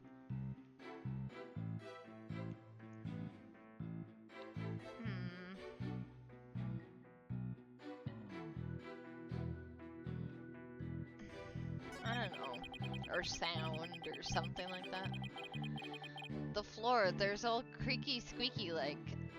No way I would have missed somebody walking by. Well, you know what? Nobody had ever said that the floors were creaky and squeaky like. Let's press this. Hold it! So, you have pretty good ears, Mr. Filch. As good as they come, I say. Ain't nothing to hear a creaky floor. Plus, that Tenmatero makes a sound when he goes by. It's like a jingle jangle. Jingle jangle? How does he do that? It's that staff o' his. That's what jingle jangles. What's he talking about, Apollo? Beats me, but I guess Tenmatero has a staff that makes noise. Come to think of it, didn't Jinxie mention something like that too? She said she saw Tenmatero holding a staff-like object that made a jangly sound. Yeah, but there's nothing proving that he has a staff. I guess that's the source of the noise then. Well, Mr. Justice? Mr. Filch says Tenmatero jingle jangles. Would you consider that vital information? Yeah, I would say that's important. Extremely vital. I request that it be added to his testimony. If Tenmatero was to pass by, his staff would have gone jingle jangle. So, you see, there weren't no Tenmatero in the foyer. Okay, let me see the jingle jangle thing. Well, you know what? We already had this conversation earlier. And it was that there was no, there's no staff on the scroll. This is the only picture of Tenmatero. So, Objection! bang. Tenmatero's staff would make a jangly sound, you say? Well, I'm going to say that your story doesn't add up. Is there something the defense would like to share with the court? Mr. Filch, you say that you didn't see Ten Matero on the day of the incident. Why then would you assume just now that Ten Matero would be holding a staff? Huh? You see, the Ten Matero Jinxie saw held a staff in his hand. And she described its sound just like you did, as a kind of jangly sound. Yeah, so he was holding the staff. What's your point? Objection! The point is that Ten Matero doesn't use his staff, not normally. What are you talking about? You see, this is the only known document depicting Ten Matero. Is there a staff in that picture, Mr. Filch? You're right, there's no staff, not even a cane or a walking stick. Ack! So the question is, why does the witness think Temna... I've said the name too many times. Ten Matero uses a staff. I believe the answer will overturn the prosecution's case on the most basic level. Alright. Well now, this is getting interesting. Alright, Mr. Justice, it's time to show the court where you're going with this. Please tell the court why Mr. Filch believes Ten Matero carries a staff. The scroll is wrong. He actually saw Ten Matero. Filch is a scatterbrain. Well, even though he's a scatterbrain, he actually saw Ten Matero.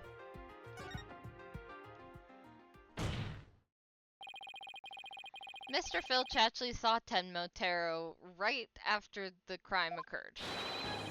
That's the only way he could possibly know about the staff.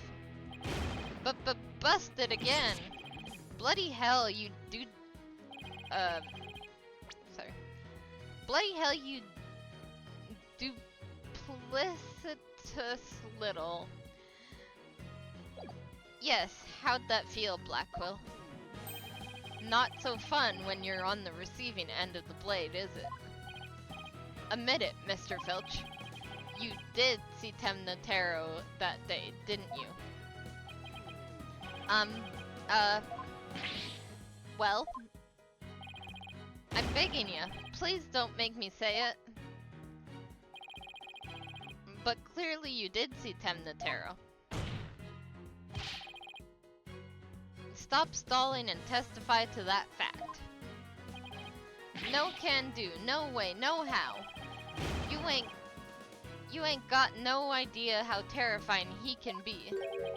He? Mr. Filch still won't admit to seeing Ten Matero, even though everyone knows he did. The question now is why? Blackmail? There's a lot of blackmail going around here. Mr. Filch is scared to death. Is that why he can't admit the truth? Come to think of it. They say you must not gaze upon Ten Matero, but in the event that you do look, and then tell anyone what you saw, Ten Matero will claim your soul. Well, maybe he believes in that. I feel like he's being blackmailed, though. Anyway. Jinxie won't admit to seeing Ten Matero after hearing about the village's superstitions. She said that if she told anyone that she had seen Ten Matero, he'd claim her soul. Wait, you think Filch believes that too? Ah, so Mr. Big-Time City Slicker Lawyer has heard about them. The old village superstitions. Will the defense please explain what the witness is talking about? The people of Ninetails Vale believe some pretty strange things, and their superstitions may be the reason why our witness here can't admit the truth. The truth that he really did see Ten Matero. The darn straight, that's why. It's all right here. Okay, village superstitions. Do not gaze upon Temnotaro. Do not tell others if you see him. Ignoring the superstitions will cost you your soul. There is, however, one way to save it. Your immediate departure from the village, and freeing him will bring upon ruin to the village. Ignoring the superstitions will cost you your soul. See? That's why us folks in Nine-Tailed Vale can't talk about seeing Temnotaro. Well, there you go. That clears up one mystery. The killer took advantage of the superstitions by wearing the Temnotaro costume. They knew that way no one could talk about him, so it was as if he never existed. The defense holds that this Temnotaro impersonator is the true killer.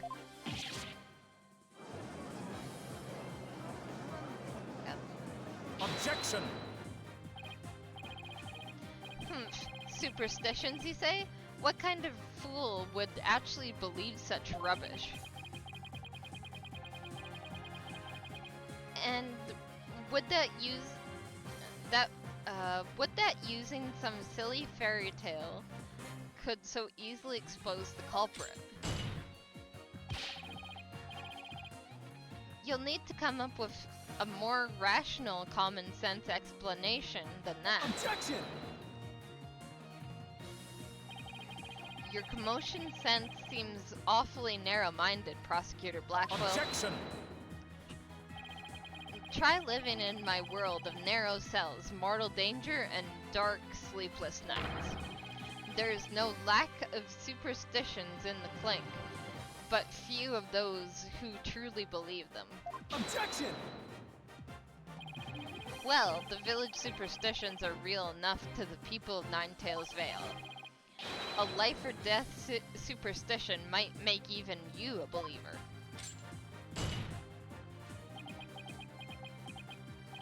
Grrrah.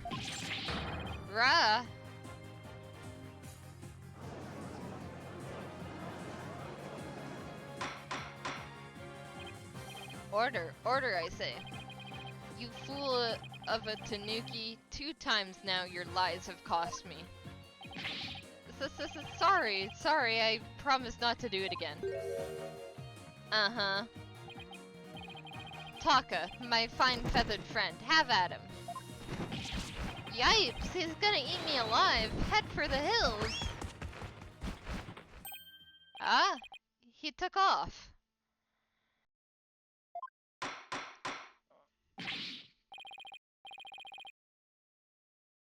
But bailiff, what are you waiting for? After him, and with your fastest men. That's certainly not something you see every day.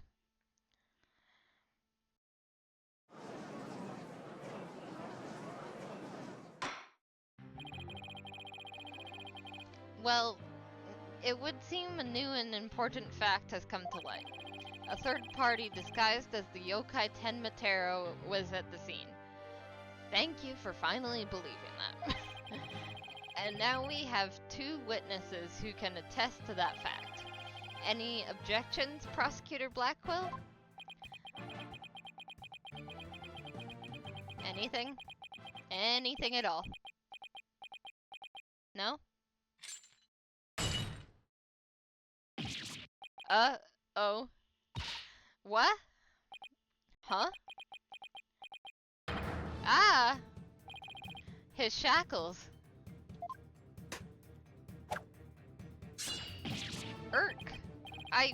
I'm too young to die. Justice, Dono. Long has it been since I've been forced to draw my blade. You had best say your prayers. Eek!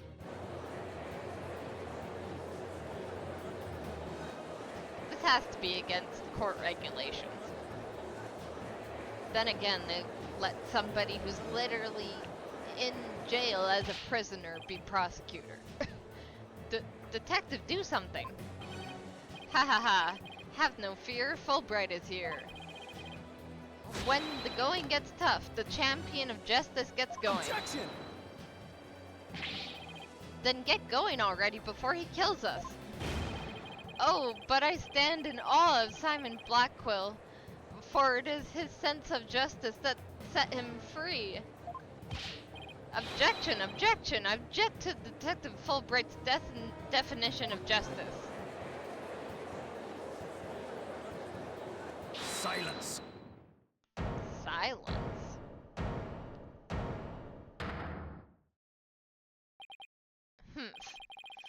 I'm not in the habit of cutting down unarmed cowards. Oh, well, in that case, Prosecutor Blackquill, can I ask you to, you know... I think the judge forgot he's in charge here. So, Justice Dono's assertion is this. Temna Taros is the real killer, not Mayor Tenma. According to him, there was a yokai at the scene of the crime. Right. And that yokai, or rather whoever was impersonating him, killed Alderman QB. Silence! Ack! Careful to explain why Jinxie, being the first to discover the murder, did not see your alleged killer yokai there in the Fox Chamber? What? He's right. She said nothing about Tenma Taro being in the Fox Chamber. Let me enlighten you. That little scamp heard a dying scream right before she opened the chamber door. And your point is? Upon opening the door, she found a freshly skewered murder victim, the alderman, and the homicidal maniac who had killed him, the mayor. No, there must have been someone dressed up like Tenma. Then, why does that little scamp claim not to have seen a yokai in the Fox Chamber? Considering her father is accused of murder, surely she would have mentioned any third party that might have been in the room. I don't understand. Why didn't she see Temna Taro inside the Fox Chamber? There's but only one way to find out. Ask Jinxie Tenma whether she saw your killer yokai at the scene of the crime. Uh-oh. The final battle draws nigh. Only one of us will leave here alive. Heh heh heh. Long has my blade thirsted for blood. As long last it shall be sated. Wait, this is still a trial, right? Show me what you're truly capable of, Justice Dono.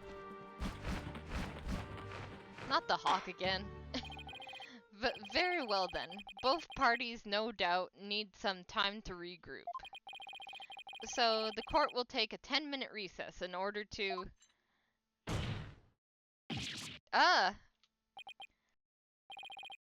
3 minutes. I'm sorry, but a 3-minute recess?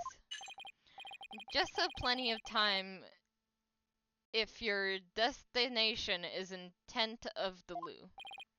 The loo? You mean the bathroom? Sheesh, at least include enough time to wash your hands. See? That you take no more than 3 minutes. All latecomers will be punished. Yes, sir. I hereby declare a 3-minute recess before the battle begins. I declare Prosecutor Blackquill the winner of this round of Simon Says. Doesn't bode well for us if the prosecutor is running the show, does it? Nope, it really doesn't. That's okay. Well, we can start running the show eventually, right?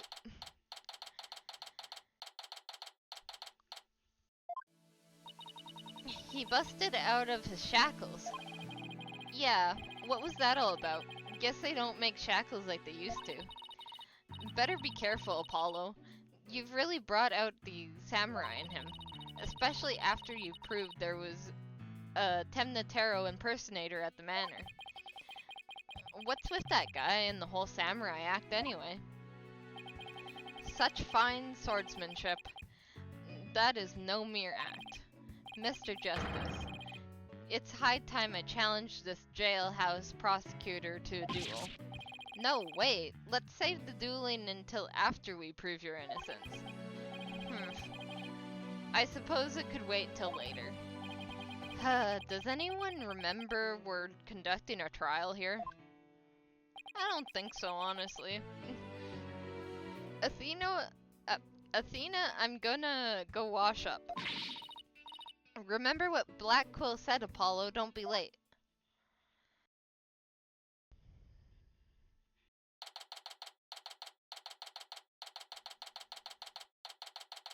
Alright. 3 minutes later. Now then, I believe our next witness is Miss Jinxie Tenma, a maid at wait, why have I remembered? I feel like that's another word I have said too much. QB Manor. There we go. I believe we can proceed now, if the witness is ready, that is. Narazon? Leader of the 100 demons. He really does exist. Wow, that is one well-polished tray. The witness will show her face while in court, and her testimony will be inadmissible. Eek! What is it, my child? Be gone, Nerholon, leader of the 100 demons? Ho ho ho, you think I'm a yokai? Well, I was once known as a judicial monster of sorts. The beast of the bar, the demon of due process, as you will. Eek! My charm has no effect. The demon of due process? Not sure I can see that one. Now, you little scamp. Yes? I trust you know why you're here. Bags? Bags? Oh, that tricksy tanuki? Try the noodle stand and go enjoy a big bowl of tanuki-tailed noodles while you're at it. Everyone's a comedian. No, I meant your bags, the ones under your eyes. You must have trouble sleeping. Here, this charm will help Azukiara away. Azukiara, the yokai that washes Azuki beans? The only thing needing washing will be your father's neck before I take his head clean off. Azukiara often keeps people up at night with the noise he makes washing beans.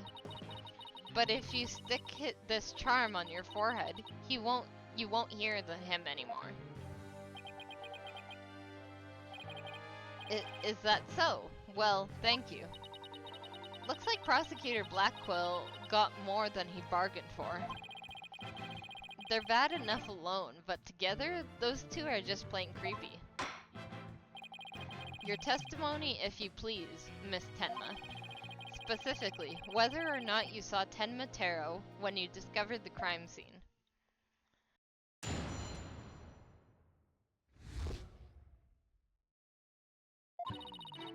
Did I see Tenma Taro in the Fox Chamber? Well, when I opened the door, I saw, yes, now I remember. Yokai, right there in that room. Is that, so there was a yokai at the scene of the crime. Uh-huh, lots, and lots of them. Wait, more than one yokai? Did Tenma Taro happen to be among them? I don't know. I just don't know. All I know is the room was swimming in yokai. Kasha, Nurakabe, Setsu Taisho, Eek. They were all there. Well, this is an unexpected turn of events. We've gone from no yokai to a flood of them. This is ludicrous. You would have this court listen to this delusional little scamp's testimony? Hold it! Your Honor, I believe her memory is simply clouded by fear. But a quick therapy session should ease her mind. With the court's permission, of course. What a fabulous idea. Please proceed, Miss Sykes. You sure you know what you're doing, Athena? She's obviously not herself. The trauma of discovering that crime and fear of testifying have her dazed and confused. A regular ball of confusion. But my analytical psychology-based approach should be able to help. Any objections, Prosecutor Blackwell? Shall we let Miss Sykes proceed? Humph. It makes no difference to me.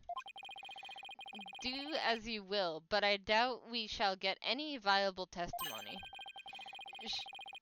She'd be better served by bearing witness to the sword skills I forged in a distant land. Humph. I'll show you.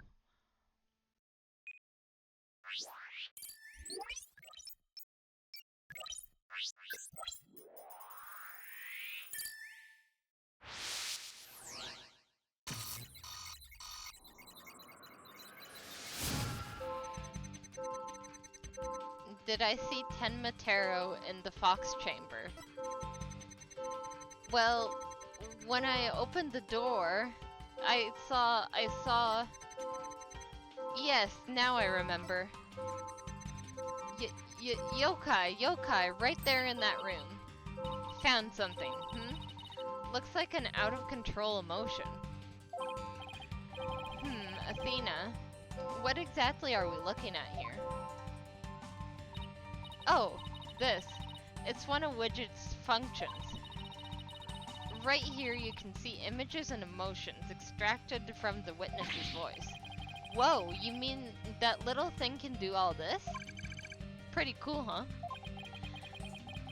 And here I thought it was just some kid's toy. Unfortunately, all I'm getting is an overflow error right now. Did I see Temna Taro in the Fox Chamber? See how sad is brightly lit there at the bottom left. Yep. She's under an uncontrollable amount of distress, which is masking her other emotions. It seems the sheer terror she experienced has made her a confused mess. Yokai, right there in that room. So, all those yokai she thinks she saw are a product of rampant emotions. Yes, that's right. Her fear has instilled in her hallucinations and false memories. She's seen normal everyday objects as monsters in her mind. It's a form of schizophrenic hallucination brought on by emotional trauma. And the trauma in Jinxie's case is fear. So she was and still is seeing ordinary objects as yokai. We'll have to find the root cause of her extreme fear before I can treat it. Now I see. Oh, now let's see. Apollo, can you point out the yokai on the Wheel of Fire? She seems particularly terrified of that one. Looks like a cat. Start by pressing probe, Q. Next point is what's causing Jinxie's out-of-control emotion. Finally hit probe again, R, to try and get to the heart of the matter. Why is there two different buttons for probe? Okay, let's give this a try. Alright. So, Q. Now point to the cat monster. and then press R. Got it! Jinxie, what's the name of that yokai on the wheel of fire? That's Kasha, a yokai that steals the bodies of the recently deceased. I bet it came to steal the Eldermans. It's almost creepy how well that fits the actual situation. Exactly, it's a form of hallucination where the patient can't see things for what they are. There must be something at the scene of the crime that she's mistaking for Akasha. Apollo, you need to point out what she thought was a yokai on the wheel. I think I know the answer now. Jinxie, that wasn't Akasha, you know.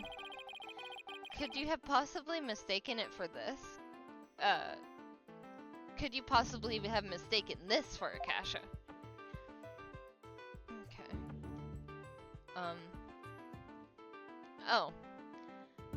There was a cat over there, but I can't seem to move around, so...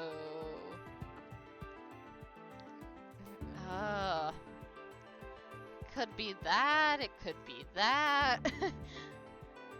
I don't know, which one's more likely?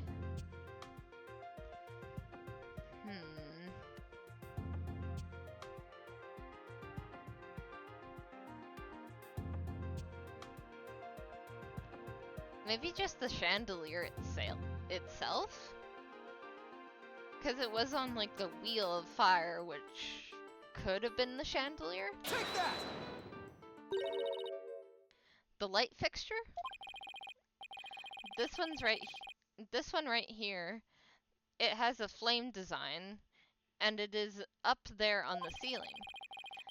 There was never a yokai on a wheel of fire. The Kasha you saw was just a light fixture. Eek! Okay, that works.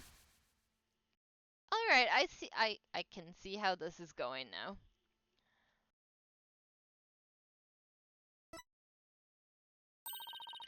That's one memory back to normal. Nice job. Now that you've got the hang of it, it should be a cinch to point out the rest. Jinxie, what about this white wall-like monster? That's Nurakabe. It's a wall monster that blocks your way or leads you astray. That's no yokai, Jinxie. It's a folding screen. Eek! And this raccoon dog isn't a tanuki monster, it's just a statue of one. Eek! And look, these are just coffee cups, and this right here, it's nothing more than a fox statue. Eek! I don't... Oh, whoops. Went by too fast. Noise level 50%. You did it, Apollo. Her extreme fear is under control now. It was all just my eyes playing tricks on me. There weren't any yokai after all. Okay, what did she say before? I don't know what I was thinking. Okay, yeah, that makes sense. See, a clear-cut statement. That's the power of my psychology and your intuition, Apollo. And just like that, just like we thought, there never really were any yokai in the Fox Chamber. Right. There never really were any yokai there. So the defense is asserting the exact opposite of their original assertion. Dang it. Stop walking into traps. Wait, Jinxie, what about Temnataro? There wasn't anyone there dressed up as Temnataro, or any other yokai either. I remember it clearly now. You've gotta be joking! Well... that doesn't work in our favor, for sure. Order in the court. I think we just dug our own grave. You definitely did. Allow me to push you on in. It's the least I could do. Not the thing again. No. Apollo, can I interrupt your freak out for just a minute? I'm still picking up some noise. It's an unexpected emotion. Does that mean Jinxie hasn't remembered everything yet? Exactly. We shouldn't be able to get we should be able to get something else out of her.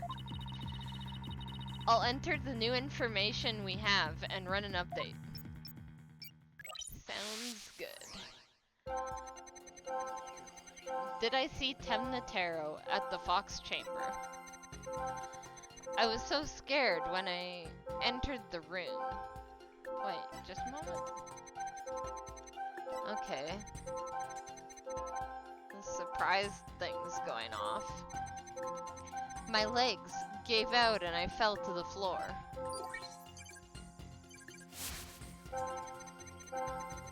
There in the Fox Chamber, I saw the alderman dead on a table, and Papa collapsed in a chair. Okay. Nobody else was there, and that includes Temnotaro.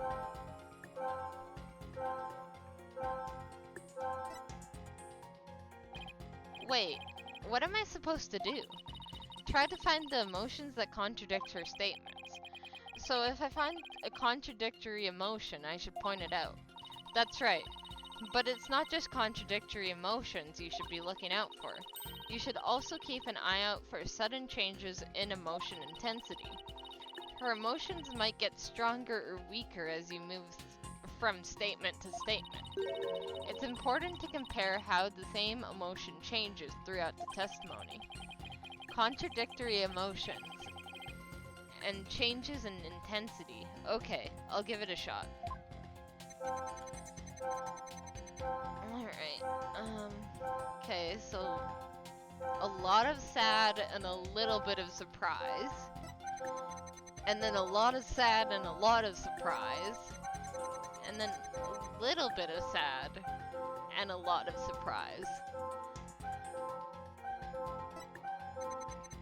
And then a lot of sad and a lot of surprise. And same with that one. And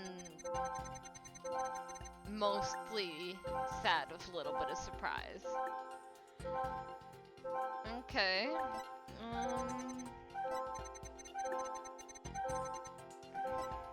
know. Maybe this one? My legs gave out and I fell to the floor.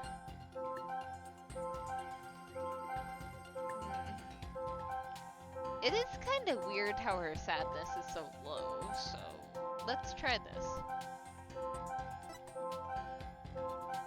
Got it! The amount of fear you felt is rather low despite your legs having given out of fright. Oh, right, fear and sad is the same thing in this system. Could something have lessened your fear? Actually, I did experience a sudden burst of courage at that moment. You did? Where did it come from? Let me think. Oh, it was Mama. I suddenly felt as if she was there with me.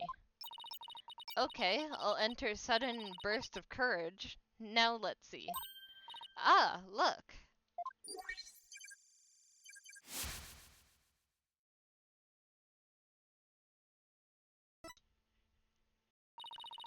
Apollo, the noise is all gone. Jinxie seems to have remembered everything now. Perfect.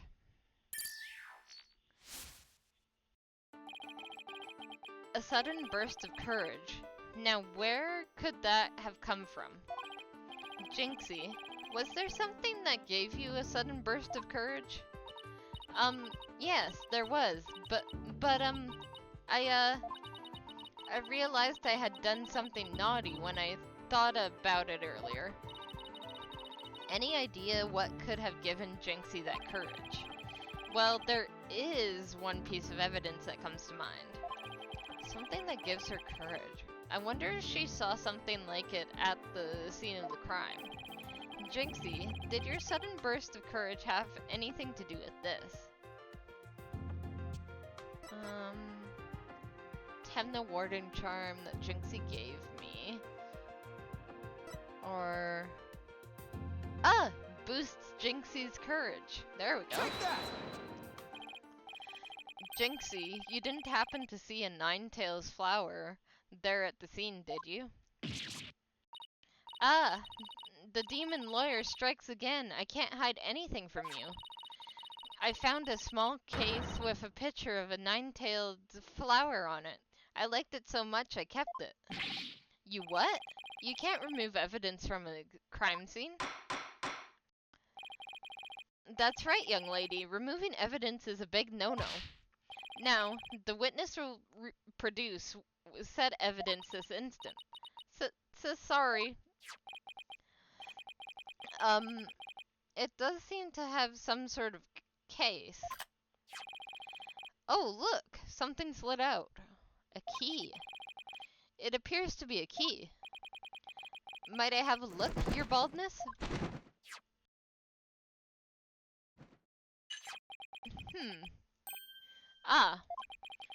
This is none other than the master key to the QB Manor. Are you certain of this, Prosecutor Blackquill? It matches the serial number of the key that went missing after the murder. A master key that went missing? Why don't I like the sound of that? Our little scamp here has stumbled upon an article of unimaginable consequence. That's a little melodramatic, don't you think? Heed these words, for I shall say them but once. The sole key to the Fox Chamber has been in this little scamp's constant possession. Ergo, she was the sole person who could have used it before, during, and after the murder. Which leaves the master key as the only other key that could have opened the chamber. But this master key was found in a room that had been locked by this girl. And your point is, until Jinxie Tenma opened the Fox Chamber with her key, the room had been locked tight from the outside world. And there was no one else in there save the victim and his killer. I trust you have figured it out for yourself by now. So you're saying if there was a third person who was an actual killer, they wouldn't be able to escape the room. So if she didn't see a third person, then the killer's her dad, right? A killer other than Mayor Tenma himself would be utterly unconceivable. Yeah, exactly. Exactly what I said. No!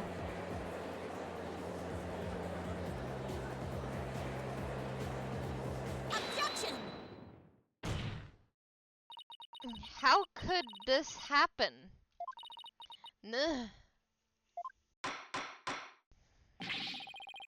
The defense's assistant will remain from growling her frustrations. Athena, are you alright?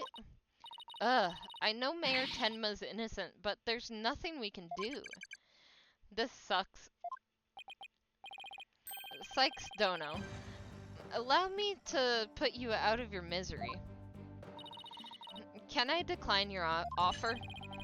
Abandon your client and your misplaced faith in him. Let the relief of a clear head and a clean conscience come rushing in.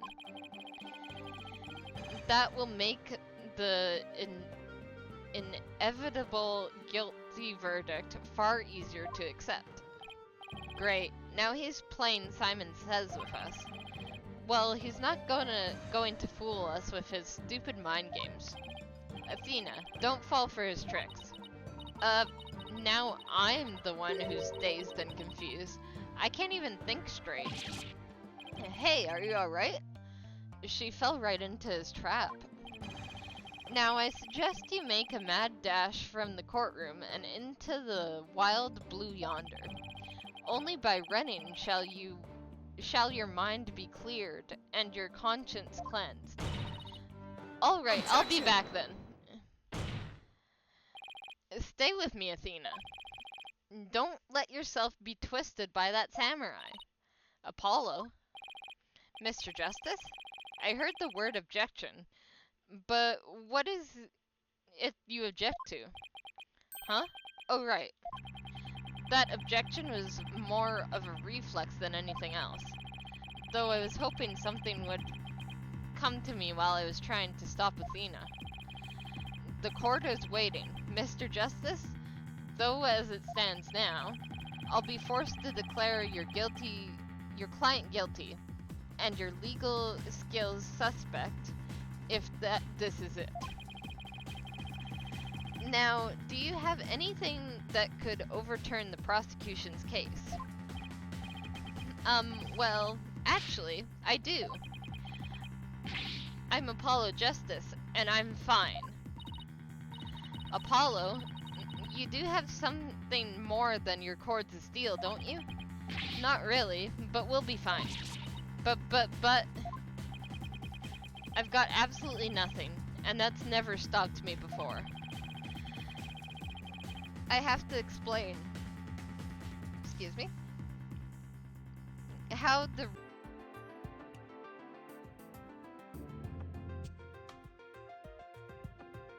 Alright, we're back. Sorry about that. The internet just went down for a second. It seems to be back now. Then whatever left just might lead us to how the Fox Chamber was compromised. Let me just refresh this just in case. Okay. Your Honor, the defense proposes that the killer escaped through here.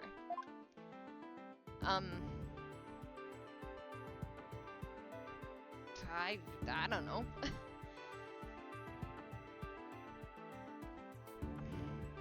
Because we just said it couldn't be the Forbidden Chamber, it couldn't be the window, it couldn't be the door, and it couldn't be the air duct.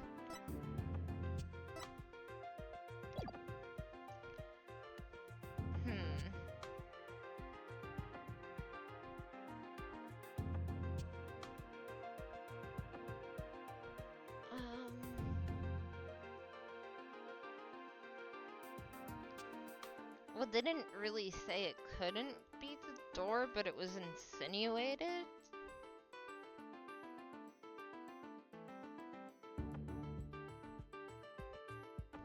Maybe it is just as simple as he just went out the door. I have a bad feeling about this. Take that! The hallway door? Well, yes, I suppose that would be the only way out. It would appear you've already forgotten. The only available key until Jinxie Tenma came on scene was within that locked room. How would one exit the Fox Chamber and then lock it without a key, I should have seen this coming. Remember, Apollo, keep it simple. Simple, right. I could understand if the killer was excited, had exited the room with the key, but... yeah. Well, Mr. Justice, the prosecution has some fine Japanese steel waiting unless you explain yourself quickly. Uh-oh. I'm fine. I can explain myself. The reason the Fox Chamber hallway door was locked was because... okay, we've gotten this far. So I think I'm on the right the right path. Let's see, options. Tenma locked it from inside. I don't know about that. It locked on its own, definitely not. The perp locked it from outside. Well, that would be the only possible thing, wouldn't it? What if the room was locked from the outside? In other words, the killer took the key through the hallway door, then locked it. Youch! Consider this. The master key was found inside the tightly locked fox chamber. Any assertion that the key was removed from that room is a blatant contradiction of fact. Well, yeah, I haven't got in there yet, okay? Exciting the room... Exciting the room. What the heck? Exiting the room before locking the door would require taking the key outside. But the key was found inside the room, which does seem like a contradiction. If only we could explain both. Like how the key could be inside the room and be used to lock the door from outside. Well, let's see if the defense can respond before Prosecutor Blackquill draws his sword. I have a feeling it has something to do with the air vent. How could the master key be at the crime scene despite the room being locked? Slipped it through when the door was open? Impossible. Threw it in from outside. Threw it in from outside. Or changed the lock. I don't think he would have gone through all the trouble to change the lock, and she wouldn't be able to unlock the door if that was the case. So threw it in from outside. What if someone threw it into the room from outside, you know? Something like go out the hallway door, lock the room, and then toss the key back in through the window. That would explain how the master key could be inside the locked room. And where would you throw it from? There is a cliff outside the Fox Chambers window. Throwing the key in from there is an impossibility. Oh, right. Ack! I wonder if the key could have been tossed in from somewhere other than the window. Somewhere other than the window.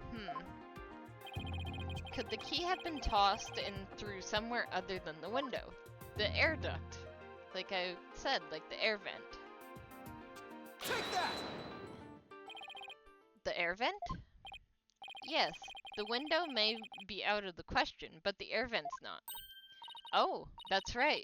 The Fox Chambers air duct leads out into the hallway. Uh-huh. That's right. The real killer entered the air duct from the vent outside the Fox Chamber. Ah. Okay, that's how it went from low to high up. That's the only thing that I was kind of questioning.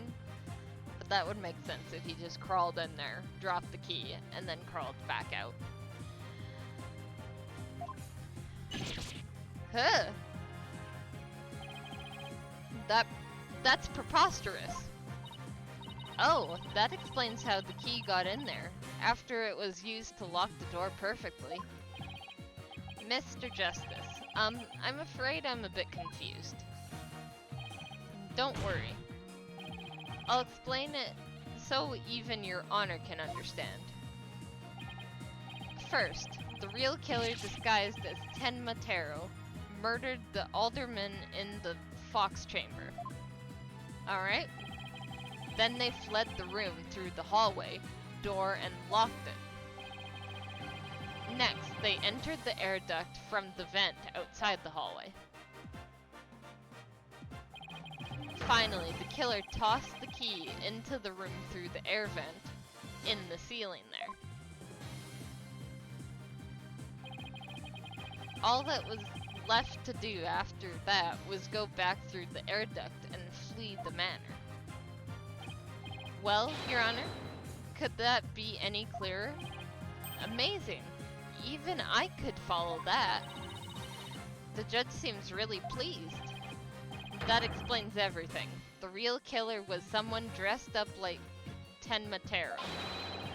And there was someone else other than the mayor and the alderman in that room. Hey, it looks like that Oh. Okay, I'll reread that after. Hey, it looks like that lawyer has beaten the jailbird prosecutor. Whoa, that was a total turnabout. That massive forehead of his seems so much more attractive now. Order, order, order, I say. Now that I've proved the possible third party, I don't see how our client could be guilty. Silence! A valiant effort, Justice Dono, but your final thrust missed its mark. Huh? Both that little scamp and that tricksy Tanuki saw the yokai after it left the room. But then what? Did that irksome yokai simply go through the foyer and waltz right out the front door? That's exactly what happened. The killer fled from the youch! But that is impossible. Without being spotted by the foyer's security camera, that is.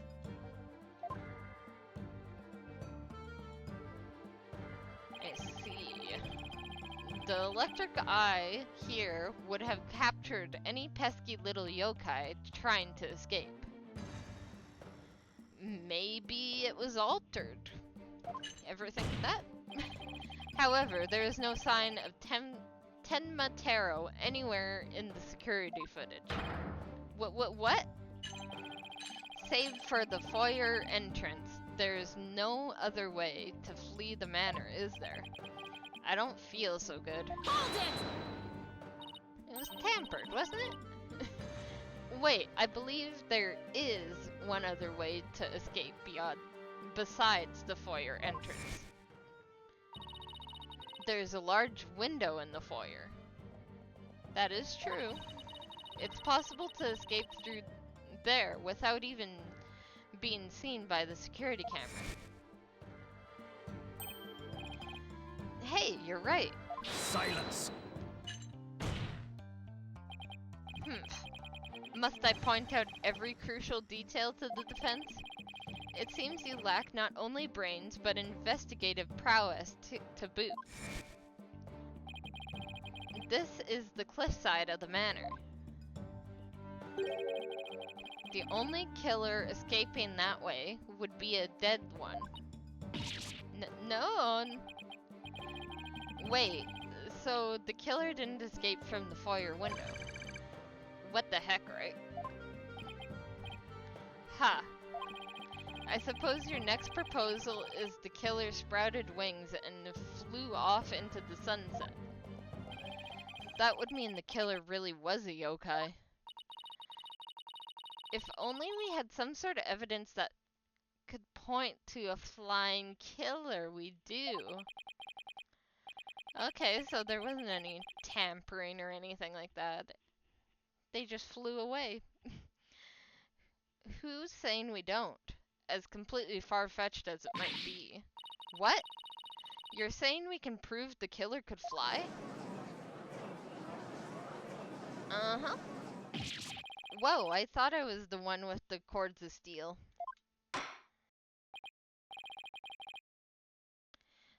Oh, I can't wait to hear this. Your Honor, what evidence do you have that the killer flew away? Well, it would be, oh, where is it? Right here.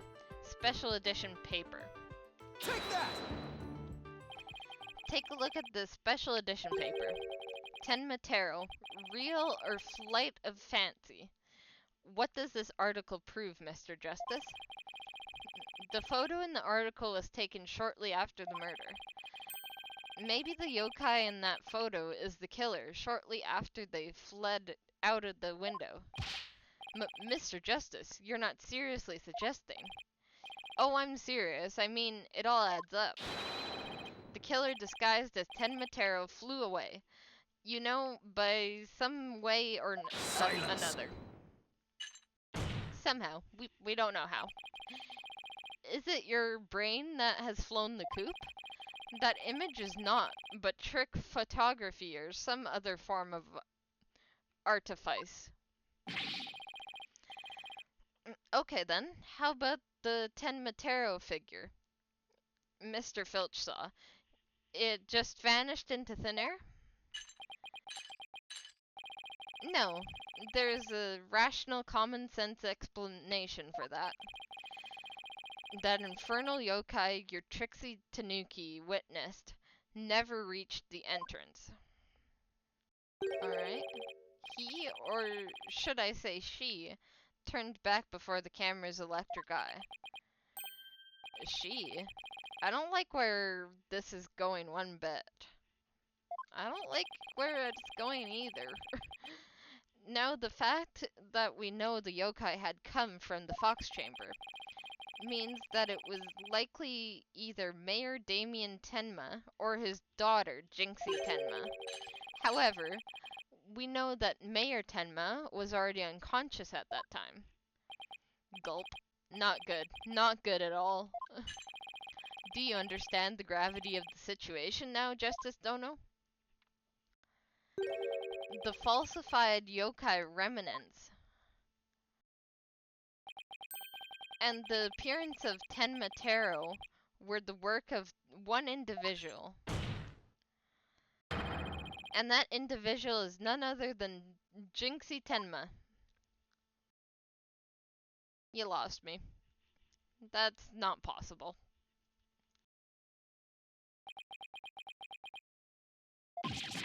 Ah, no! Also, why did it take you so long to react? Order! Order!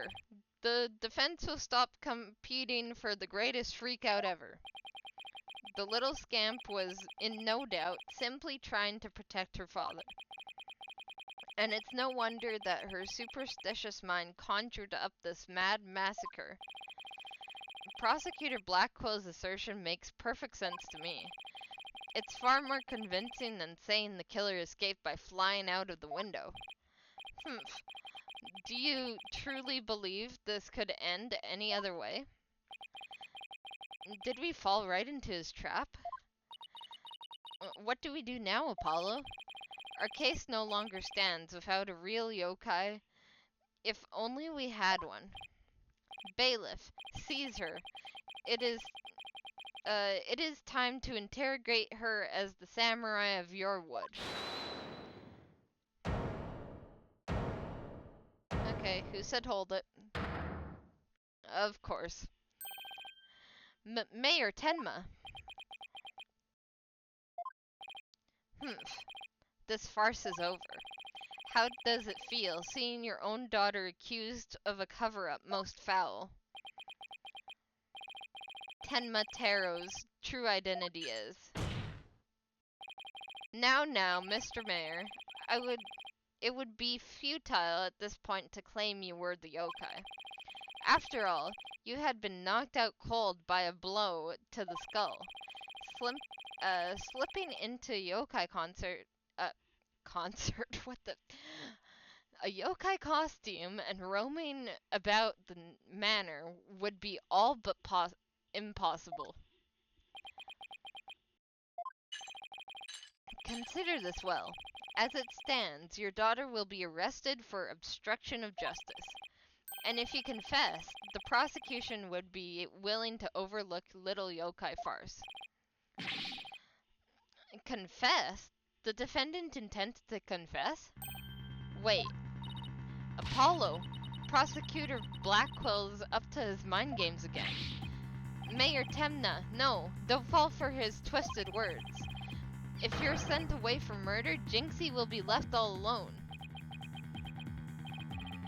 The real killer is...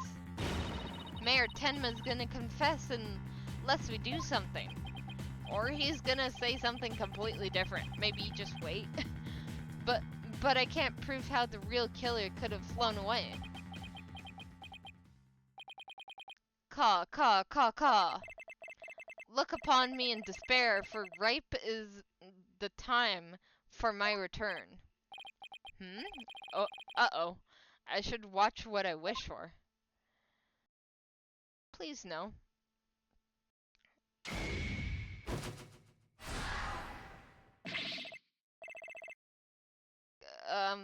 Caw, caw, caw, caw, foolish mortals.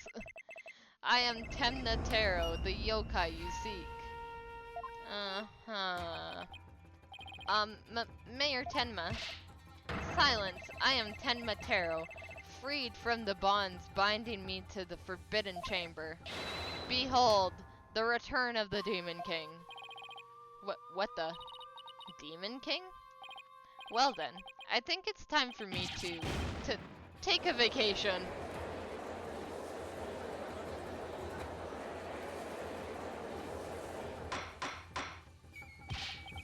The witness will, he will explain himself. Are you saying you're Temnatero, the yokai we've been chasing this whole time? Indeed, it is I, Temnatero, the one whom you seek, come to reveal the truth. This child is Temnatero, you say? Ha, what nonsense. So, Mayor Temna is a yokai now? Ka ka ka ka. His body is now mine. So you're saying that Mayor Tenma is being possessed by you? And that the yokai that Jinxie Tenma and Phineas Filch saw, and the one captured in the newspaper photo, those were all you? The accursed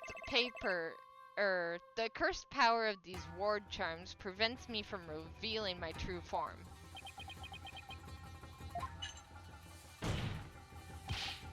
Your baldness.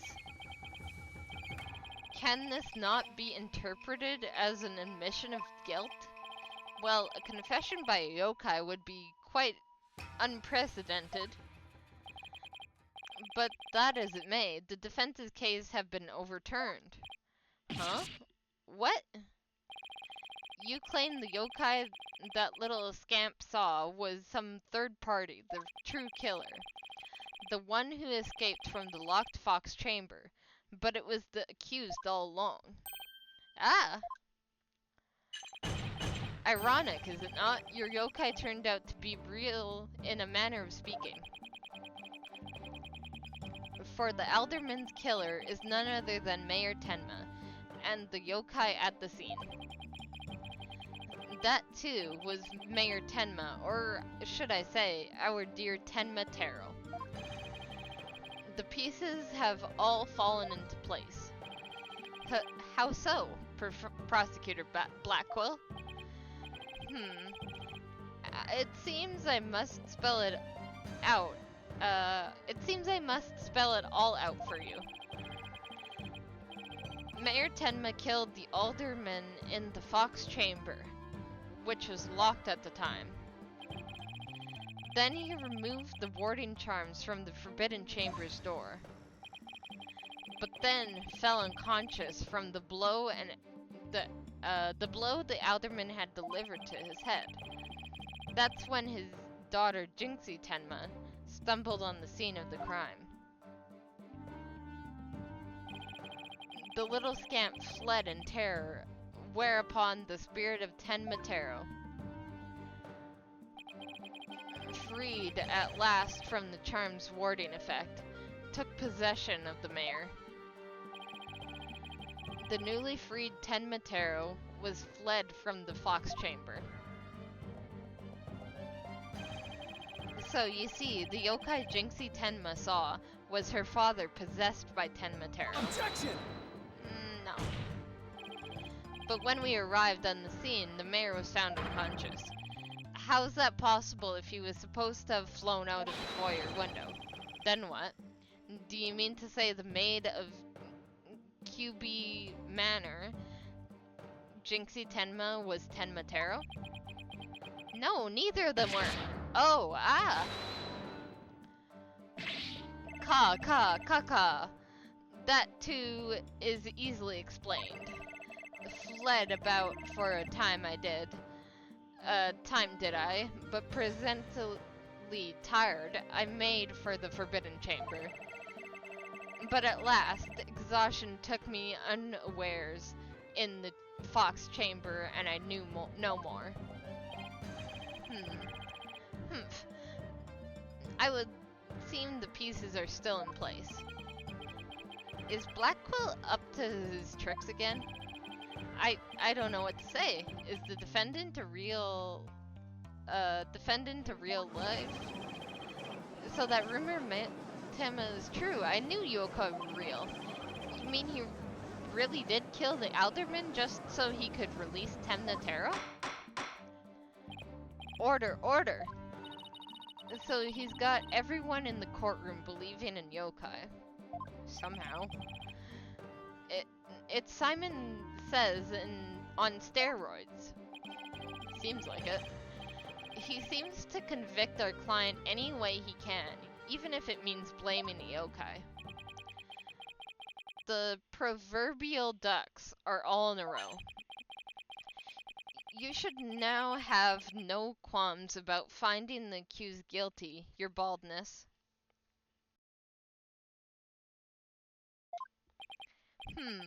This is one of the most bizarre cases in my entire career. Otherworldly, in fact. Can yokai even be prosecuted under our legal system? Objection! Mayor Tenma is just pretending to be Tenma Taro to protect his daughter. Plus, I already proved how a third party could have escaped from the locked room. A verdict at this point would be premature. Since both sides have raised valid points, I've no choice but Silence.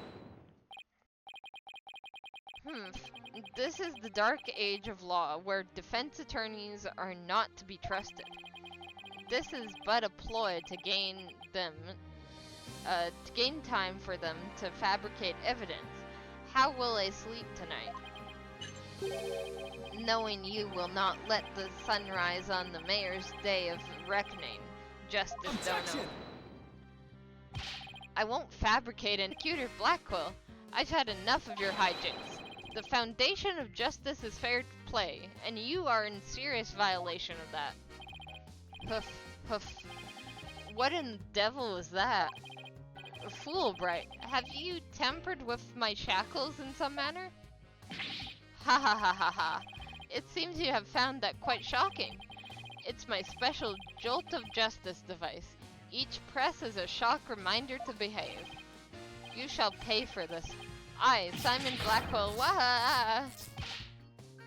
Your Honor, you need not fear now. I believe Prosecutor Blackquill will remain on his best behavior. A bit late with the reassurances, aren't we, Detective?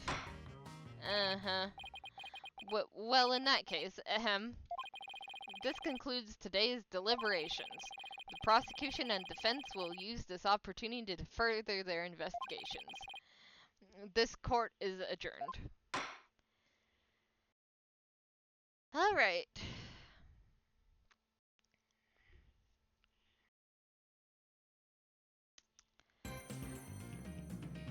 Alright, we'll probably stop here for today. Sorry for all the connection issues. I never like when those happen, but sadly I can't really control that. So, yeah. So yeah, hopefully you all like this stream, and of course it'll be up on my YouTube and either today or tomorrow, and yeah, I'll see you all on Monday at 2 p.m. CST, and we'll be continuing this trial. So yeah, I'll see you all then, and bye for now.